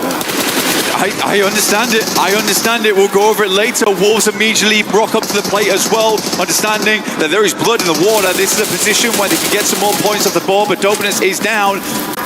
Wolves able to third party onto this one. Furia quickly moving across as well, trying to bolster the position on that western side. They have a peek in. They realize that, goodness me, this has all gone wrong. It's topsy-turvy on the other side of the map right now. But for Dopeness, it's not the most insane play in the world. I mean, what they do is they just try and rotate across. They have no information, okay? I'll be honest, they have no information, and they just try and make something work on the other side of the back of some kind of rotate. It's a massive gamble from them, which obviously doesn't pay off. I just haven't seen it be done as outrageously as that before. I mean, with Alula, Ulf, Alpha 7, all in a position to look to take shots at them. The fact that they got through with big HP bars as well, Blank, is insane to me. And for Nongshim Red Force to go down there, I feel sorry for them. Because it was an outrageous play, right? Yeah. I know why they did it. It doesn't make it any less outrageous. The Wolves are now on 8 elims though for it. GEEK trying to survive against yangongalacticos, who are starting to falter in the face of the damage pouring out. GEEK have been tenacious today, Blank. I think that they are potentially onto a win on this fight as well if they can get rid of SayCloud. Try and burn this one down. Alpha 7 flex back out to the north. There's the nade to put it to bed. Alpha 7 back out to the north, and they're facing off against the route out of apartments for Tiamba. Tiamba able to clear out over towards AGL earlier. Doing a really good job, honestly. Very, very pleased to see it. Pretty sure they figured out that Tiamba only had the 2 players. Tiamba figured out AGL only had the 2 players there and were just quick to send over. I think they found Liu first and then Flower H came shortly afterwards. It's a difficult game there for Alpha 7 as well, because it was an insane shot as well. I'm sorry we didn't see it, but it came through from Flower H inside of apartments as Revo was rotating. Like, I actually genuinely feel bad for Revo. I'd be upset if I got hit by that one. But they're just going to play it slow from the eastern side. They know at this point they have done quite a good job today. They just want to keep the point scoring up. They know they're not in the best position to get a chicken dinner on this game, so they're looking for high placements. Alula continue to take damage here, and Ulf's position becomes more and more secure. This circle, on the other hand, fairly disgusting. Yeah, it's pretty nasty. That slope down towards school and apartments, a major feature on that north side. Ulf potentially pretty happy, but they're going to have to face the brunt of Furia, Wolves, and probably Alpha 7 here on the eastern side. They're just going to have to hope that these teams face off against each other first and try and take the fight on that front. The Wolves losing one is good news, but in their stead, GEEK step up as they rotate on the Rap South. GEEK started out strong yesterday, still maintained a fairly decent point scoring. And another team that absolutely has it in them to make it work. Likely will, after this game, leapfrog over the top of AGAL. And Wolves have a potential to leapfrog even further. Some big teams in the top 6 going down early. GOAT and AGAL. GOAT on 66, probably okay to stay in the top 6 after this one, Blank, but real nasty stuff on the south side of the arena. Rolling out fast though from school. They're trying to descend on GEEK, but it's not going well. They don't have much more left in the tank here as another one of them falls. And the arena are cut down to size. They will fall in their entirety. And GEEK once again prove their mettle. To be fair, Arena sort of just watched that happen to them though. I think there's a massive amount of clapback coming on. Ulf finding shots over towards the south side. Eren picking up some good shots there. Tiamba once again hits a shot over towards Alpha 7, leaving one low, and Qiddiya QZZ will finish that off. So right now, fortunately for Alpha 7, they have been sort of decimated by the Chinese squads in tandem. But it is a hard rotate for them out from that eastern side. Tiamba still looking to grab the remnants of players coming out from apartments. They control this area beautifully, perfectly. And for Tiamba, this likely will be the game that just secures their top 6 going forward. Again, it's Ulf. They are being quiet. I said I wanted to see a little bit more flex out coming through from these guys. They are holding their position. They're holding it well. And maybe given the shape of the circle, they did need to stay in, but they are now only on 2 eliminations and they are starting to be dragged away by the rest of the rosters here. Wolves, Ulf, trying to trade off against the fights towards Furia, and that's where they start to gain momentum. Okay, 3 elims, another knock-on side as well. Tiamba starting to step forwards. Let's get you up towards those double-digit elims, Ulf. Awkward result here though for Ulf at the moment. They are struggling to step up to take the shots over towards Tiamba because Ayala keeps taking some fantastic shots from upside the hill. But honestly, Ulf's doing a good job at maintaining control here. RQ moving in. A-King looking to get his boy back up again within the safety of the building. Pulls the pin. The grenade might have been good there, but puts the pin back in again. And then hits the sound cue. Eren goes down towards a Molotov. That's bad news for Ulf. And you can't be banking an aid like that. That's not going to go in through the window. I feel like there's some panic setting in here for Erangel. Yeah, I don't see him making it out of this one. In the meantime, over in the zone, Furia and Tiamba now forced to fight off against one another. A knock over towards Chief, but it's traded onto Milu. And a nade does manage to shut down the final player from RRQ in the meantime. Tiamba do not have the pressure to move forwards. They were stuck in that engagement. But Milu potential to get back up here, depending on how fast Tiamba move. Ulf starting to step over the ridgeline as GEEK take that tumble on the western side, down to 1. GEEK attempting to make that move. We got pretty much blown away by the likes of Ulf, and Wolves continue to step forward. Wolves who've had such a rough time of it this tournament, starting to step up tall here. And again, most of the times we've seen that happen, there has been much more team play at work at the moment. Yeah, they are a little bit slow at times, but at least they're getting the aggression in. And when they go for these third parties, they go for it together. That's what's been so nice to see. That disconnect between the players isn't there as much. Feels like they're not getting in their heads as much. This is really good stuff. Tiamba finally shut down here, but hit the 19-point mark, and they should be safe going forward. A top 6 fairly guaranteed for them. Last person alive for Furia. Ayala crawling his way forwards with the cover of the crate. Has to step forward, step up. And manages to dart to cover, but he's not safe yet. Still has a further distance to go. A nade over the top. Looking to launch it towards Ulf. Do they spot it? Do they dodge it? Looks good. It splits the difference. Doesn't quite do enough damage to really worry Ulf at all. And Ayala's position definitely known now. 1 nade on site for Solus. And Ulf Wolf are starting to feel the pressure of the blue zone. Yeah, good split from Wolves as well. With the fights they took, they were fairly certain that both the north and the southern edge on the western side are free. So they're ensuring both the high ground and the low ground aren't getting pushed on right now. They just want to squeeze the life out of these teams on the eastern side. Ulf wants to clean up as fast as they can. Alula is a problem in the future. Ayala is a problem right now. There's a Molotov and a second one to follow it up. Ayala being corralled. Alula wants to step in and try and take some shots out this way. Catches up to the ridgeline. They should be able to spot him now. They know where that one came from. Shots.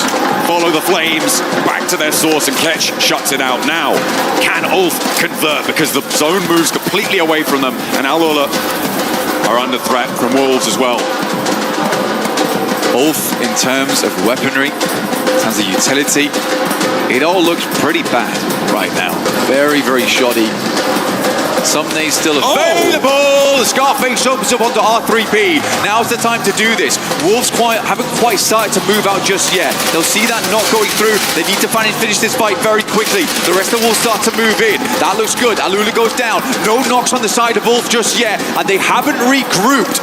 Scarface has one grenade. It has to be huge. Over towards Batten. Looks on target. Doesn't hit though. Doesn't quite get around the trunk of the tree, but Ulf step into the zone. Ketch is flexing back out. Looking to get some information, get some scouting done. And with the crates underneath Alula, they may be able to get a little bit of resupply going, but look at the state of the armor on side for Ulf. It is not looking pretty. A 3 versus 4. And we said we wanted to see a chicken dinner come through from this squad. A nice Elim chicken dinner. If they can take all 4 down, it would be a 12 Elim chicken dinner, giving them 22 points on the match. It would be the game that they were looking for, but they may have already found it, even with this second place, to put them back in the running. It is curious right now, though, because with the players down the south side, they've practically smoked themselves entirely off. I'm imagining they're smoking the vehicles, but they have limited vision over towards Ulf for the moment. Baton and Elementrix will get pushed down by the blue in a little bit. Right now, Ulf is just playing off the back of the shacks, but they've still got vehicles to work with. Can launch them over towards a little bit of hard cover here, if needs be. But you are giving 3v2s right now. Potential to isolate those sight lines. But the smokes are starting to run thin, and the nades on side for Wolves are terrifying. With 11 eliminations already, they want to go up to 14. Wolf trying to scavenge whatever they can, picking the meat off the bones of those crates. Cheeky spot, actually. Very cheeky spot to work with. Nate goes forward. Has to be good here. This has to be the opener. And there it is. Sent long and wide. There's a shot underneath. The 3 versus 2s are coming through.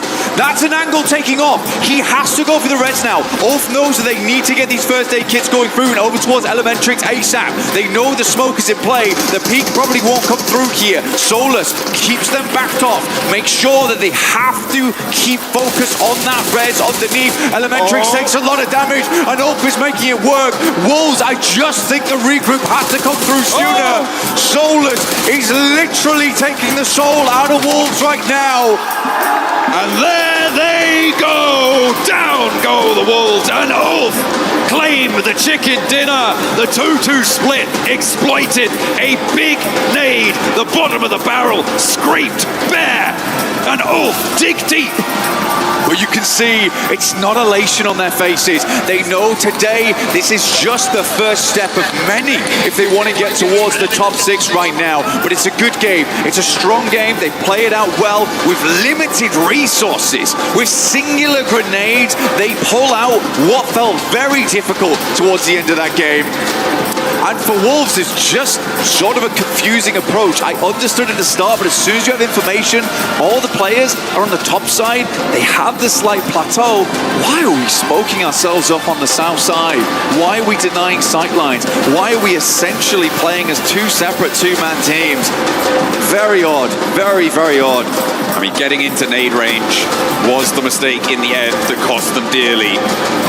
and they just did not have the crossfires established for themselves. The Wolves felt good for so much of that game. They really did. And then they just stopped playing as soon as Circle 8 hit. And there was plenty of time. There was actually plenty of time. If you watch this back, there's plenty of time for the Wolves to set up closer towards the center zone. And if you take that two-man, they could have at least grabbed over towards some trees, set themselves up so they weren't open to the angles. A strange game from Wolves. Strange game. I will say that Ulf definitely had a slight advantage there because they still had the Shack in play and had a fairly fearsome position to continue to reset off the back of. But yeah, definitely curious. I think there was a lot more time in that game for Wolves to make further decisions, make further pushes. As Alula goes down, I think you have to be scrambling the third party. That was your big chance there. And still a bit mad props to Ulf. They knew they had to finish out that fight with Alula instantaneously if they wanted a chance versus Wolf in the future. I mean, getting that knock with the nade around the tree was so big for them at the start. Absolute banger. But the conversion on a knock downhill was what clinched it for them. Because that kept those sightlines tight in. There was no chance for the Wolves to step up. You take all the guns away from them at that point. Absolutely. Yeah, it was an incredible shot. And I think that, honestly, if you are on the south side there, you have to play super passive, basically tiny peaks over the top, spraying over towards them, but not playing with your life. That's the problem they ran into. As soon as they could get Batten back up again, because he had time to walk over towards crawl over towards the tree to get rezzed again. But you're right, as soon as all the guns were laid bare, it was just a very easy game from Wolf there on forwards. Yeah, being forced out by that final zone as well. The stage 9 zone has been closing quite a lot here, I feel like. Teams are really dragging it down to the wire, but we still have 3 more matches to play. We finished the first half of today. 1 more Erangel is up on the cards. Don't go anywhere. We booked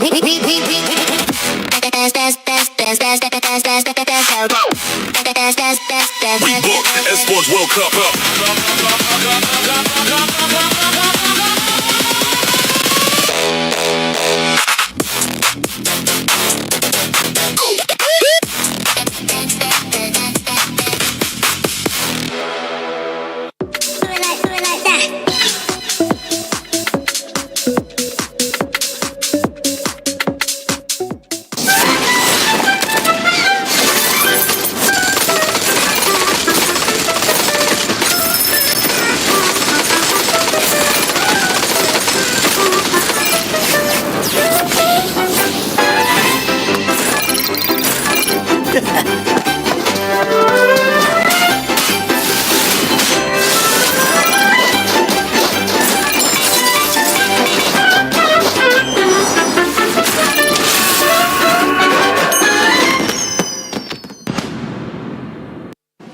So we've stopped over to the STC Arena. I've grabbed Ginny because it's time for an update on all things Week 6. Tell me what you got going on. Yes, so we have a lot of action happening this week on the STC Arena. Starting today is day 1. Very important to highlight here. 3 French teams competing. We have Vitality, as well as KC and Gentlemates. Now, every single one of these organizations fields very strong rosters in the title. Okay. From MENA side of things, however, we're also looking at Twisted Minds and Falcons, of course. A lot of heartbreak for Twisted Minds over the last couple of weeks. Sure. But hopefully, they can do it this time around. Falcons got another strong roster. But what is the kicker here is KC and Gentlemates. Okay. Because as much as their rosters are very strong, they need 1 more top 8 finish to even qualify for the club championship points. Okay, so potential big moments for those 2 squads, but also some of our leaderboard leaders potentially getting some more points. Of course, we're going to have to see how all of it plays out. And when we have some more answers, we'll check back in with Ginny. Our players are taking on a brand new challenge, Drop Hunt. Each team will be split into 2 pairs, with each pair receiving their own map. 5 locations are marked on the map and hidden in the player lounge area. At each location is a mystery envelope. The mission is simple: find them, grab them, and bring them back. But there's a catch. There are only 5 envelopes, and each one is worth 20 points. The team that collects the most envelopes wins Drop Hunt. Ready, set, hunt. Mana kita? Mana ya? Ini bang. Ini bang. Kita stiker di sini bujang. Kita di sini aja. Coba tengok mapnya lagi. Mereka mana tengok di daerah sini. Kayak mana cara dapat ampropnya anjing? Tengok tahu cara kira mereka.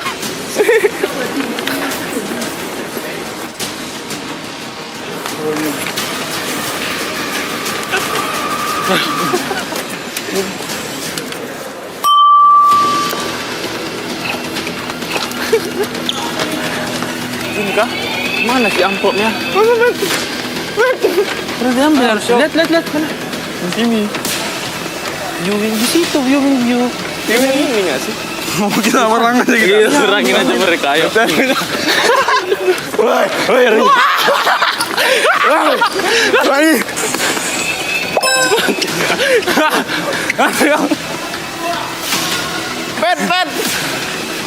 Pen.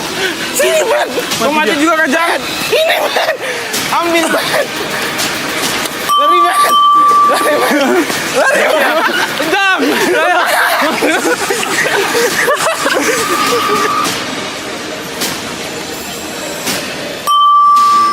Oh, yang ini. Mana dia? Ini, Mas. Oh, tren juga, Ren. Ambil. Gini. We have 3, they have 2. We lost.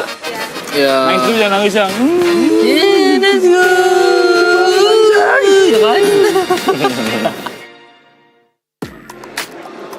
We've been wondering all this time where this team has been, and they finally end up showing up as Ulf is able to get the win. But for everybody currently watching, yeah, we're not back at the same place. We're actually at the fan experience, so make sure you come and check it out. You can check out the awesome collabs that we currently have with Naruto and PUBG Mobile. And most importantly, make sure you check out the Brain Rot Royale, which is available in World of Wonder. It looks pretty cool, honestly. I'm currently looking at it. Once you guys come to the screen, you'll be able to see exactly what we're talking about. That's Max is currently posting with Mr. Unknown. But Max, Ulf ends up showing up in that performance. I gave up hope, to be honest. Before this game, we were like, Ulf is just not looking like the Ulf we saw earlier this year, and even at the end of last year with the second place at PMGC. But man, oh man, what a great push out, able to clear out all of Al-Ula, and then winning out versus Wolves, which I didn't expect them to win that fight, really. I mean, me and Kalaris were talking about that game, and Wolves had a great setup, but clearly Scarface in particular stood out massively. I'm mad. He's mad. Tell us why you're mad. By the way, thanks for joining us. Hi over there. Yeah. Hi. No, I watched that fight go down, right? And I think the Wolves should have been able to have that. I was theorizing a 3-1 split, 3 on the kind of south side in order to be able to kind of put on more pressure. But they gave them so many 1v1s and even 1v2s, which Ulf was able to capitalize on so greatly. I don't know what to say. I'm choking up. Choking up right now. Oh, it's because Ulf finally showed up. That's why he's choking up. He's so happy. He is, but I tell you what, the one thing I'm really happy with Ulf about off the back of that win against Wolves is they waited until the zone was actually pushing in, right? Stage 9 before making their move. They isolated a player of Wolves. They got that knock. They realized that was the weak position and then went up over the top. Because of the zone that was coming in, the guys down at the bottom of the hill couldn't really retaliate, so they were immediately put on that defense position. So Ulf actually timed that very well, but I totally agree with you, Kalaris. Wolves should have had that in the bag 110%, and they just didn't. I gotta give some props for Wolves, though, because this match was very important for this squad, and I actually want to rewind it a little bit more, because the 3-1 split that they were doing earlier on, they were taking a fight with a different team, which was none other than Noncham Red Force. They kept one player behind, and he was keeping track of what was going on with GOAT. Once they finished off the fight with Noncham, they went back and finished off GOAT in such a good just synergy from the squad. I don't know how to feel, because Ulf, I'm happy to see them do well, but Noncham Red Force get eliminated, so I'm a little bit, torn between this game. But no, really good stuff from Wolves in particular. And what I like to see is when he was shifting around school and apartment area, it kept going to the western side, and Wolves actually see, okay, got 4 teams to the east, let's wide wrap to the west, eliminate GEEK, and let the fight come to us at the very end, which by doing so, they secure bare minimum a second place. So yeah, Wolves, good IGLing on their side. It is good IGLing, but as you guys were saying, just that 2-2 split at the end, Honestly, it was a bit too much for them. Neptura, from this last match, I mean, we are going to be heading into the final 3 matches. Any team that you're in particular just going to be keeping a close eye on? I got to see more from Nongshim Red Force. I know we keep saying it again and again and again, but they came in looking like the favorites for the entire thing to actually win PMWC this time around, and they just are falling so short, so short. I need to see more from them in the last 3 games. We need to see them go to finals. We need them to have another chance. We need them to wake up. Yeah. That's what we need them to do. Galaris, we need them to see them being able to start those getting... Neptura, quit hogging the mic. We need to see them getting those eliminations. I think I'm concerned for a lot of the teams, not just them as well, because I think the gravitas of the situation is getting to people. I think people are playing more passive than they have before, to the point where it's actually going to cost them points down the road. You're getting less eliminations. You're playing for a position, but then the circle shifts away from you, and you're not flexing out from that spot until it's too late. So I'm seeing, I mean, there's $3 million on the line, Seven. Yep. It is going to weigh on these players, especially when they're on the verge of elimination. It is, and that's the crazy thing, right? When we're heading into this final 3 matches, the pressure is going to be on, but it's also going to be a bit of freedom for some of these squads, because if you're outside of the top 6, you got absolutely nothing to lose. There's no second chance after this. There's not another survival day. No, this is it. You have to make sure you end up in the top 6. Yeah, I mean, it's going to be do or die for some of these teams very clearly. Now, you just got 3 more games right now around the corner, so we'll see if they can try and make it work out. But if you're at the very bottom, such as, for example, KRX, I think it's done. They just don't have that drive right now to try and make a mad dash at the top 6. I think for KRX in particular, they're the first team on my mind, Kalaris. They're just out of the race entirely. It's especially interesting because when I interviewed them, they said, yes, they got the better end of the roster shuffle, the WrestleMania, that happened at the beginning of the year. However, it doesn't currently look like that's the case in a very high-octane situation. They have been non-existent, to be completely honest, with that squad. And we even saw it on social media too, using the hashtag EWC and hashtag EWC26, where the coach took full blame of what was happening with the team yesterday. Today, I mean, is it going to be the coach again, or is it going to be the players? Because ultimately, the players are the ones making that decision within the game. Max, I know you wanted to see something that happened in that last match, especially one that we were kind of laughing at. And it had to do with just Alula and a bunch of smokes. It was me and Kalash who were just going, what the hell is happening over there? And you're looking at the replay from Alula when they decide to actually crash onto a plateau right next to Ulfin. Like, that's a great position. You can see it right now on your screens. And it's like, okay, that's a good send. IGL will say, guys, just put down a couple of smokes, maybe, bare minimum, just to deny the vision of Ulf. But Kalaris, they went way overboard. I've told you many, many a time, having utility into the extreme late game will pay huge dividends. Having no smokes towards the end where Ulf actually did throw those nades over, there's no way you're going to be able to negate them. The lines of sight and things like that, it's just too many. You're not really negating too many lines of sight other than maybe some lines of sight from like the top of apartments or something like that. Yeah. This is too much. You just deny your own vision too. It's too many. How many is it actually? 1, 2, 3, 4, 5, 6, 7. Hey, that's a great number right there. Hey. But I want to actually take a look at the overall, because I want to see what the picture's currently looking like. We have seen so many shifts within that top 6, especially going into the next 3 matches, the final matches in Neptura.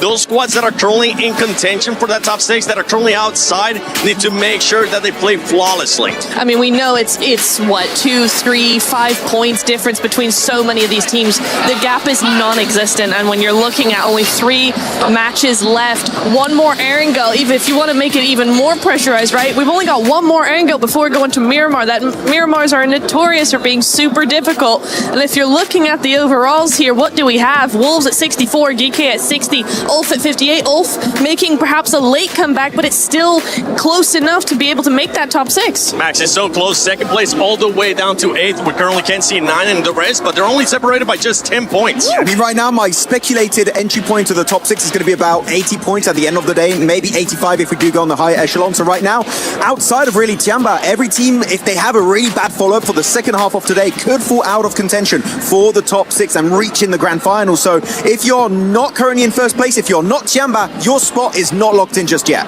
And for Go Team, we've seen them being able to get those eliminations. They need to get those placement points as well. As we go here towards the second page, I mean, yangongalacticos, they have a chance to make it once again to the finals, but Yangon, the defending champions of PMWC, are struggling. I think it has to happen in this game.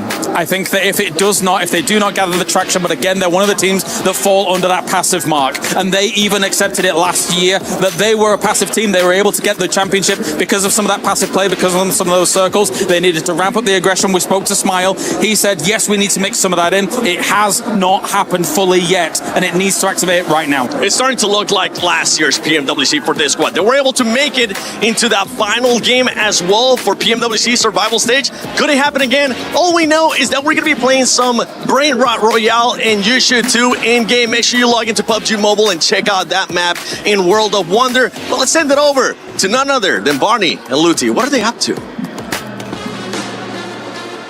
Ladies and gentlemen, just 3 maps remain in the survival stage until we'll start closing things out, and things are starting to heat up on the...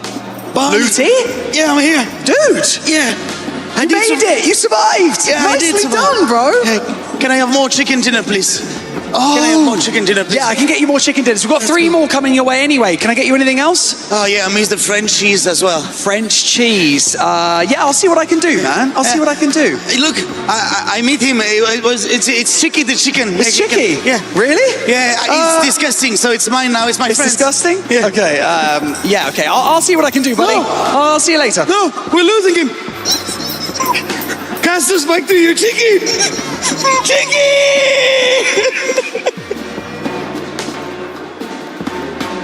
Save him! Save him! I'll tell you what, there's a lot of teams that need to be saved here, Jackie. What's up, everybody? How's it going? I'm Hot Jukes here with the legendary Jackie Powers. Gonna be on the mic casting these last 3 matches of the survival stage. The intensity is in the air here because after these 3 matches, 10 teams are going home. It's very true, Jukes. You're kind of setting the stage perfectly there, Luti. Obviously, he's been doing a good job of surviving himself, but for some of these teams, it might not be the same.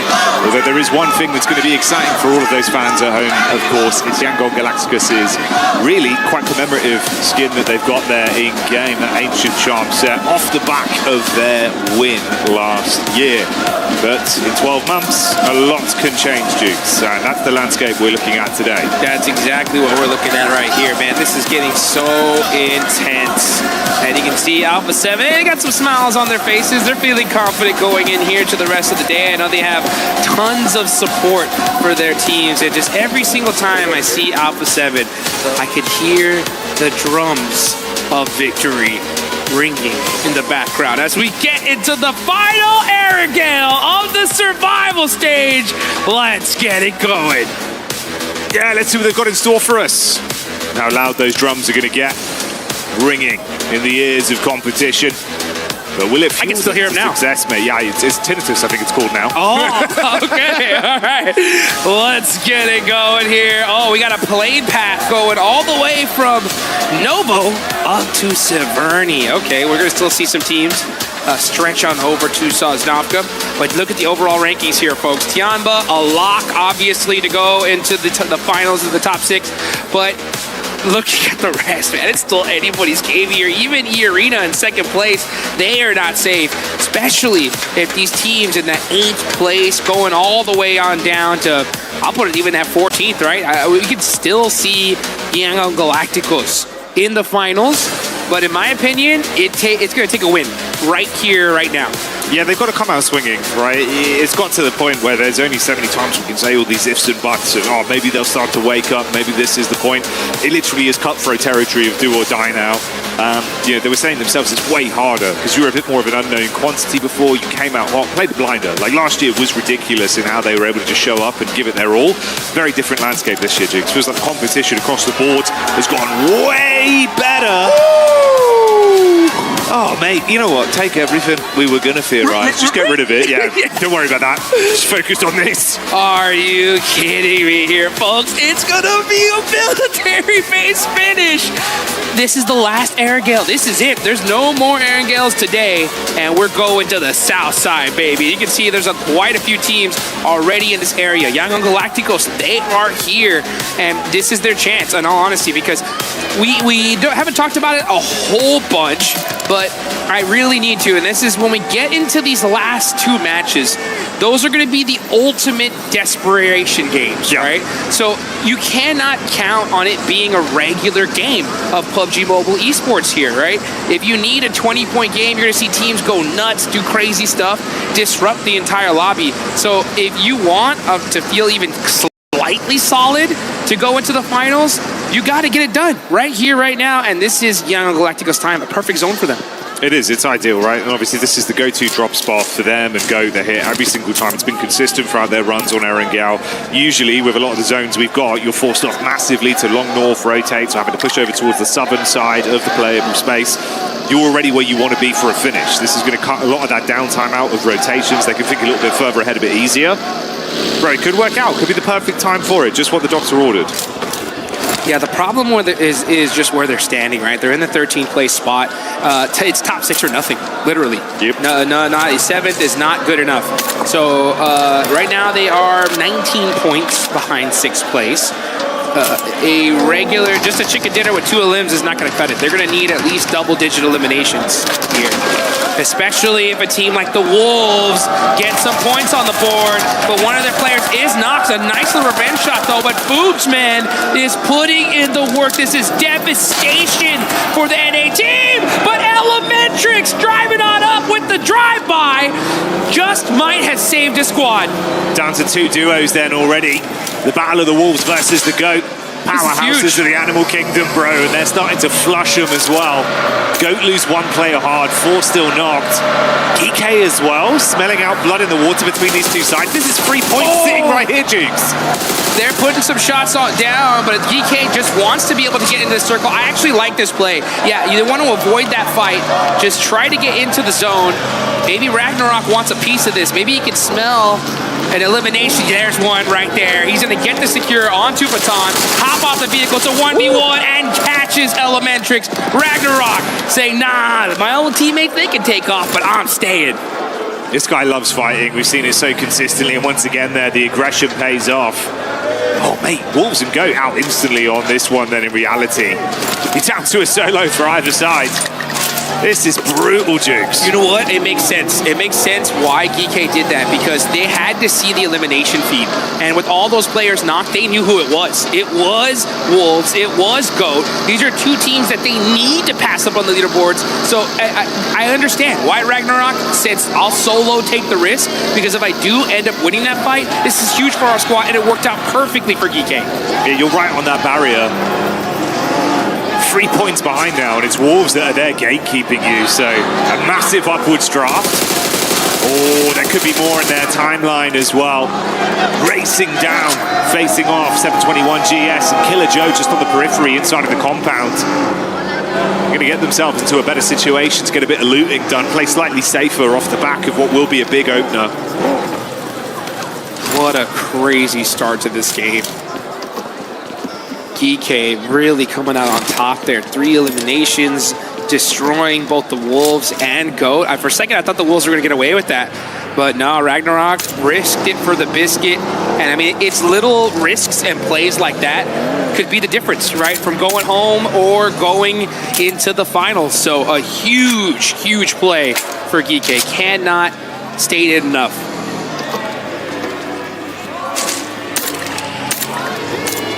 You love to see it. They're going to be very proud of the plays from Ragnarok on that one. Clean up crew maneuvers.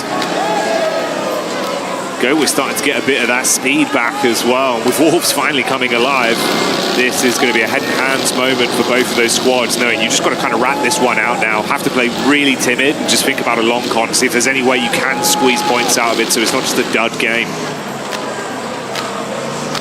There's Wolf right there, heading towards Ferry Pier. Going to be looking for a boat here. They found the hovercraft. All right, so that's going to be huge for them to head across the water and into military nice and safely. See if they can avoid some of these other teams that may have some similar ideas. Dopeness is right there on the bridge, right next to them. But it looks like they're not even looking in this direction. So very fortunate for Ulf to get here safely. Another team that's going to make that boat Tate is going to be E-Arena. They're heading on over to Primorsk, trying to hunt down one of those aquatic vehicles. And as far as, and I think there's a few other teams as well that need to be making this rotated here late. Yeah, you've got to get that push down from the northern side for Alula. Tiamba as well, still the top dogs in the lobby right now, to be top of the totem. And then a later wrap in towards the southern side as well for Alpha 7, with potentially a late passing over the bridge, depending on where this shifts for them and E-Arena. You see their POV on screen now. Here they come, and 68 points on the board. Again, this is still a tight race here. Qiddiya driving that serpentine left and right, trying to get away from yangongalacticos. Silence is forced out of his vehicle, abandoning it on the bridge for now. And that's going to be Igor right next to him. Ayala may try to put some suppressive fire here. Silence playing it pretty darn silent here. He's got the buggy, so he can actually drive underneath the railings and get out of here. But instead, he's going all the way on down. All right, so he does end up getting there nice and safe. Good rotation for FURIA. And they make it safely into military base. And you can see just how fast these teams are rotating here in this last Erangel. They know how important it is. They are not wasting any time.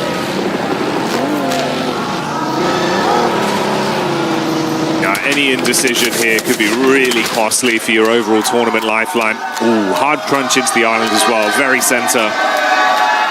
Cutting out the bridge, cutting out the mainland, and forcing everyone to basically step over one another, Jukes.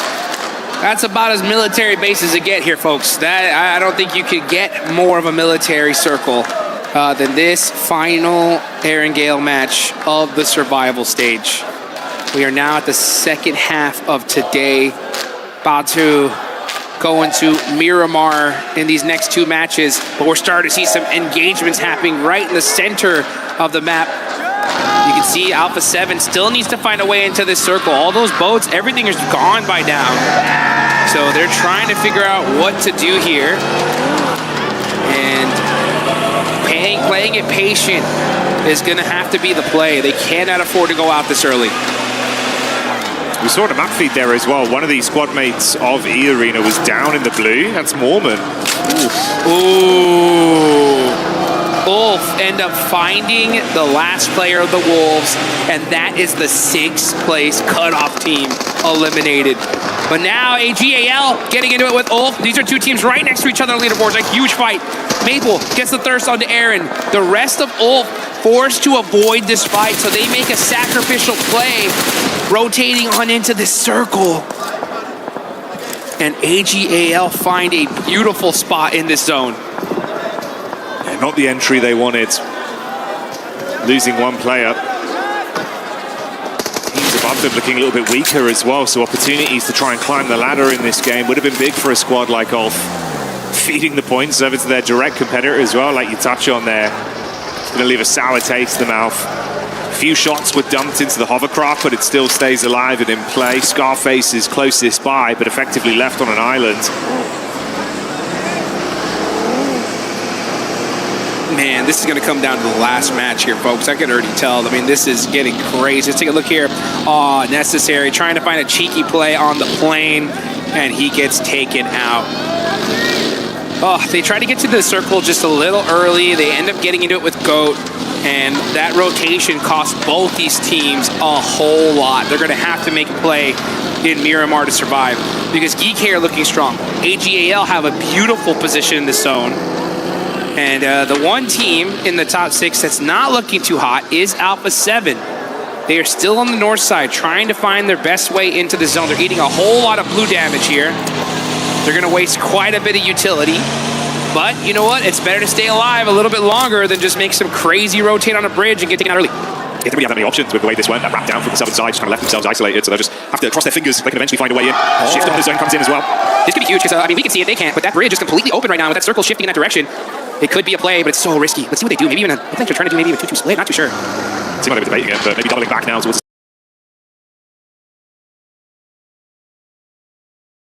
southern side where Alula is stationed just on the exit to the bridge. FURIA are in the midst of this. Do take a few shots into AGL. Seems like they've gone able to actually open this one up quite nicely at least. tough for AGAL. They got a little bit antsy, and they wanted a better position to zone. They get a decent one here, but they end up sacrificing XZZ in the process. A huge player for the team. FURIA ends up picking up that point, which is devastating considering that is the 4th place team. Right now, though, the team that I'm really excited for in a zone like this is yangongalacticos. They have the observatory. They have all the high ground. And we've seen plenty of times in PUBG Mobile history, if that zone shifts in that direction, they could possibly walk away with a 20 elimination chicken dinner here. So this is huge on the side of Yangon. Speculative right now, but if they put that into facts and forge a path for themselves, it'd be a huge game. That's what we're saying, right? They're the perfect drop location. The zone instantly goes their way towards Snovka. You're set up for success. You've just got to cash that in and make sure you get the most you can out of this game. With the other squad slightly beneath them, or slightly above them, rather, there is room to climb. The arena going down to 3 players quite early, with Mormon falling inside of the blues. He was trying to swim round to get onto the island. The rest of the squad went for the wide rotate the whole way down. So they're up by the coast right now. It's KRX and Ulf that are ahead of them. Alpha 7 still not committing for the wrap over the bridge just yet, Jukes. Alula would still be the guards that are defending that entryway if they commit to this. Let's see what plays they're going to make here. Alpha 7 need to find a way into this circle. I'm looking at the crowd right now. I see some of the yangongalacticos fans, and I see a whole bunch of nail biting right now as they are really feeling this one. I see some smiles on their faces as well, because this is a perfect circle for them. We'll see where the next zone does go, though. If it ends up going a hard shift to the west side, that's going to be pretty rough, but we'll see for now. As Alpha 7 roaring into this next circle, trying to find a safe position. Their fans are excited, and dead silence in the arena here. One of the few times it's been quiet from that side. Ooh. Crunch in center as well. Set up around Nonshin towards the middle. Yangon still in play from the ridge they've got here. And Alpha 7 following the roadside around with Tiamba guarding towards the top there. Burning a whole bunch of utility. This is stage 4. The blue zone definitely starts to chunk you down here. So Alpha 7 are going to have to wrap in here pretty quickly. The north side is pretty open, so they might have a good rotation on in. They do end up holding this building for now, and it is wide open. Very, very fortunate. But now we're starting to see Yangon get put in some work. Revel ends up catching Al-Ula, though. Here we go. The fight is starting to ring out. Obscure trying to save his teammate. Guizal looking for some angles here to buy his squad some time. Got to get him back up. Shots are coming down, though, and Obscure's getting peppered, mate. He can't commit to it easily. They've got limited cover here. Throws out a smoke to see if he can actually save his mate. Quick has the nade primed and dashes that one down. If it's on target, could be lethal. Alpha 7 is just trying to get this reset here. They don't want any more of this fight for now. Rebel does get picked up. He still has his vehicle in play, and they do end up getting the recovery. So a perfect play on the side of Alpha 7. Now they're going to start realizing that, hey, maybe one of these players is a little bit too isolated. They kind of drive up just a little bit just to kind of scare him away. But this is the perfect play for Alpha 7. All they wanted to do was get into the zone safely. They have the gun skill to make anything happen regardless of where the circle is. But to get here with all 4 was the challenge, and just so fortunate they're able to do so. Yeah, that sense of safety could have been taken away very quickly. So they're going to be quite chuffed that they've been able to stay alive as a full squad at this point. Tiamba are still nearby, though. In the meantime, so easy taking pot shots over towards GEEK, and their numbers have been dwindling rapidly. What looked like a good start coming into this one off the opener we saw from Ragnarok has unraveled to only a solo player remaining alive. You've got Dopeness taking shots over to E Arena as well. They were weak from the start, Dukes. Now they're down to just the duo. Pretty crazy here that the 7th and 8th place team are so dang hurt. Could be a huge opportunity, though, right, for even a squad like Nongshim Red Force, RRQ, Yangon, right? The fact that so many of those cutoff teams went out early opens the door for the rest of the lobby to kick them out of one of those precious golden tickets to the finals, that top 6 slot.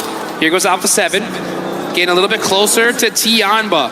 That's going to be a tough fight, especially considering that Tianba are sitting pretty on the leaderboards. They are dead confident, not a single worry.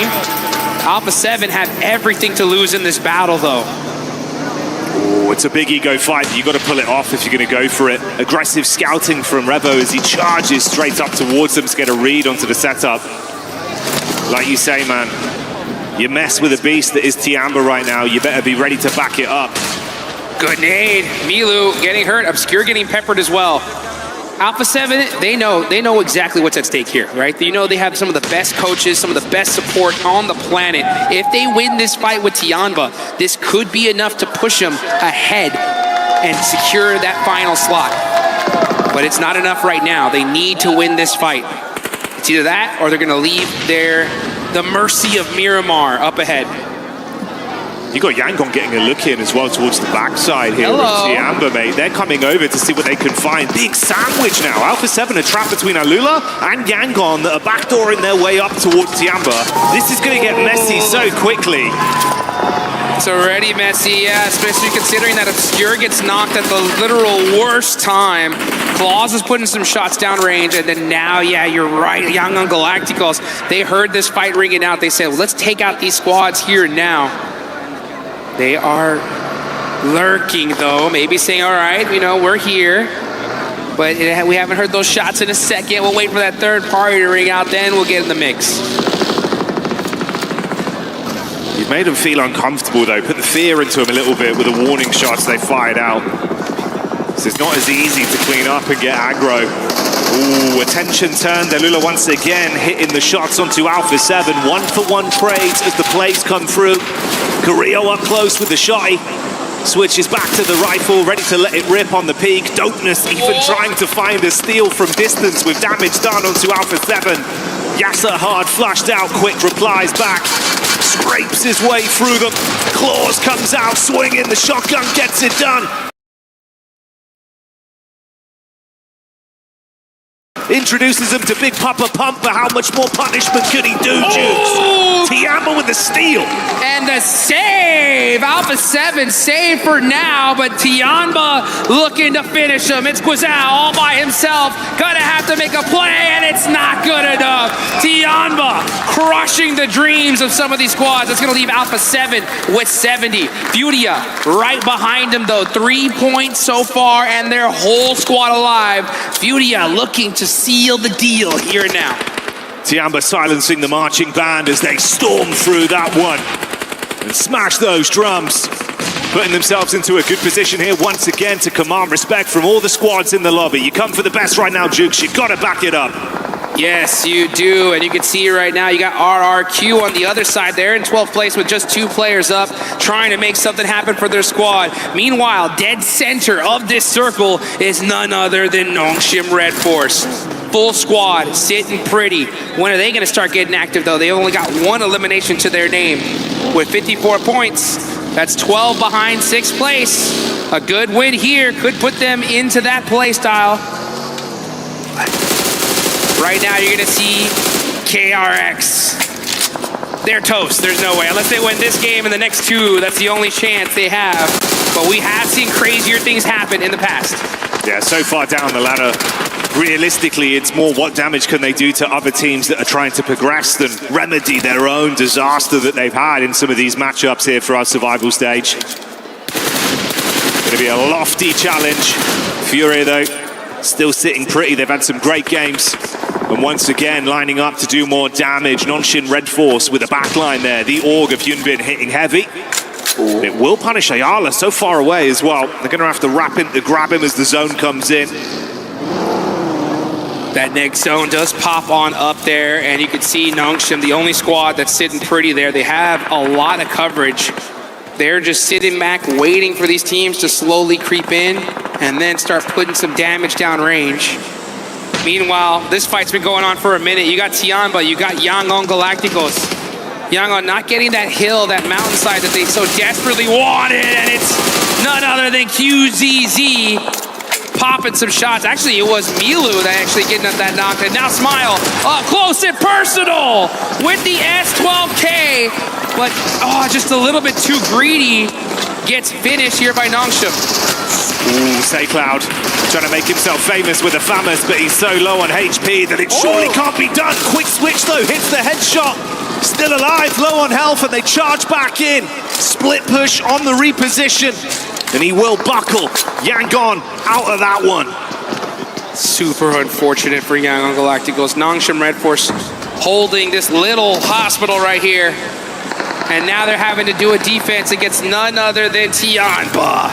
Tianba looking so strong. They have the outside advantage. They're gonna start throwing all the util they have, and they have some good Molotovs here. Milu actually gonna go ahead and back up with that hovercraft. And this fight is still ringing on out. But if you're a team like KRX, who's right over there, you gotta get active here. You need to start eliminating this entire lobby. When are they gonna make a move? That's Tizzy with the pump shotgun, knocks down Milu.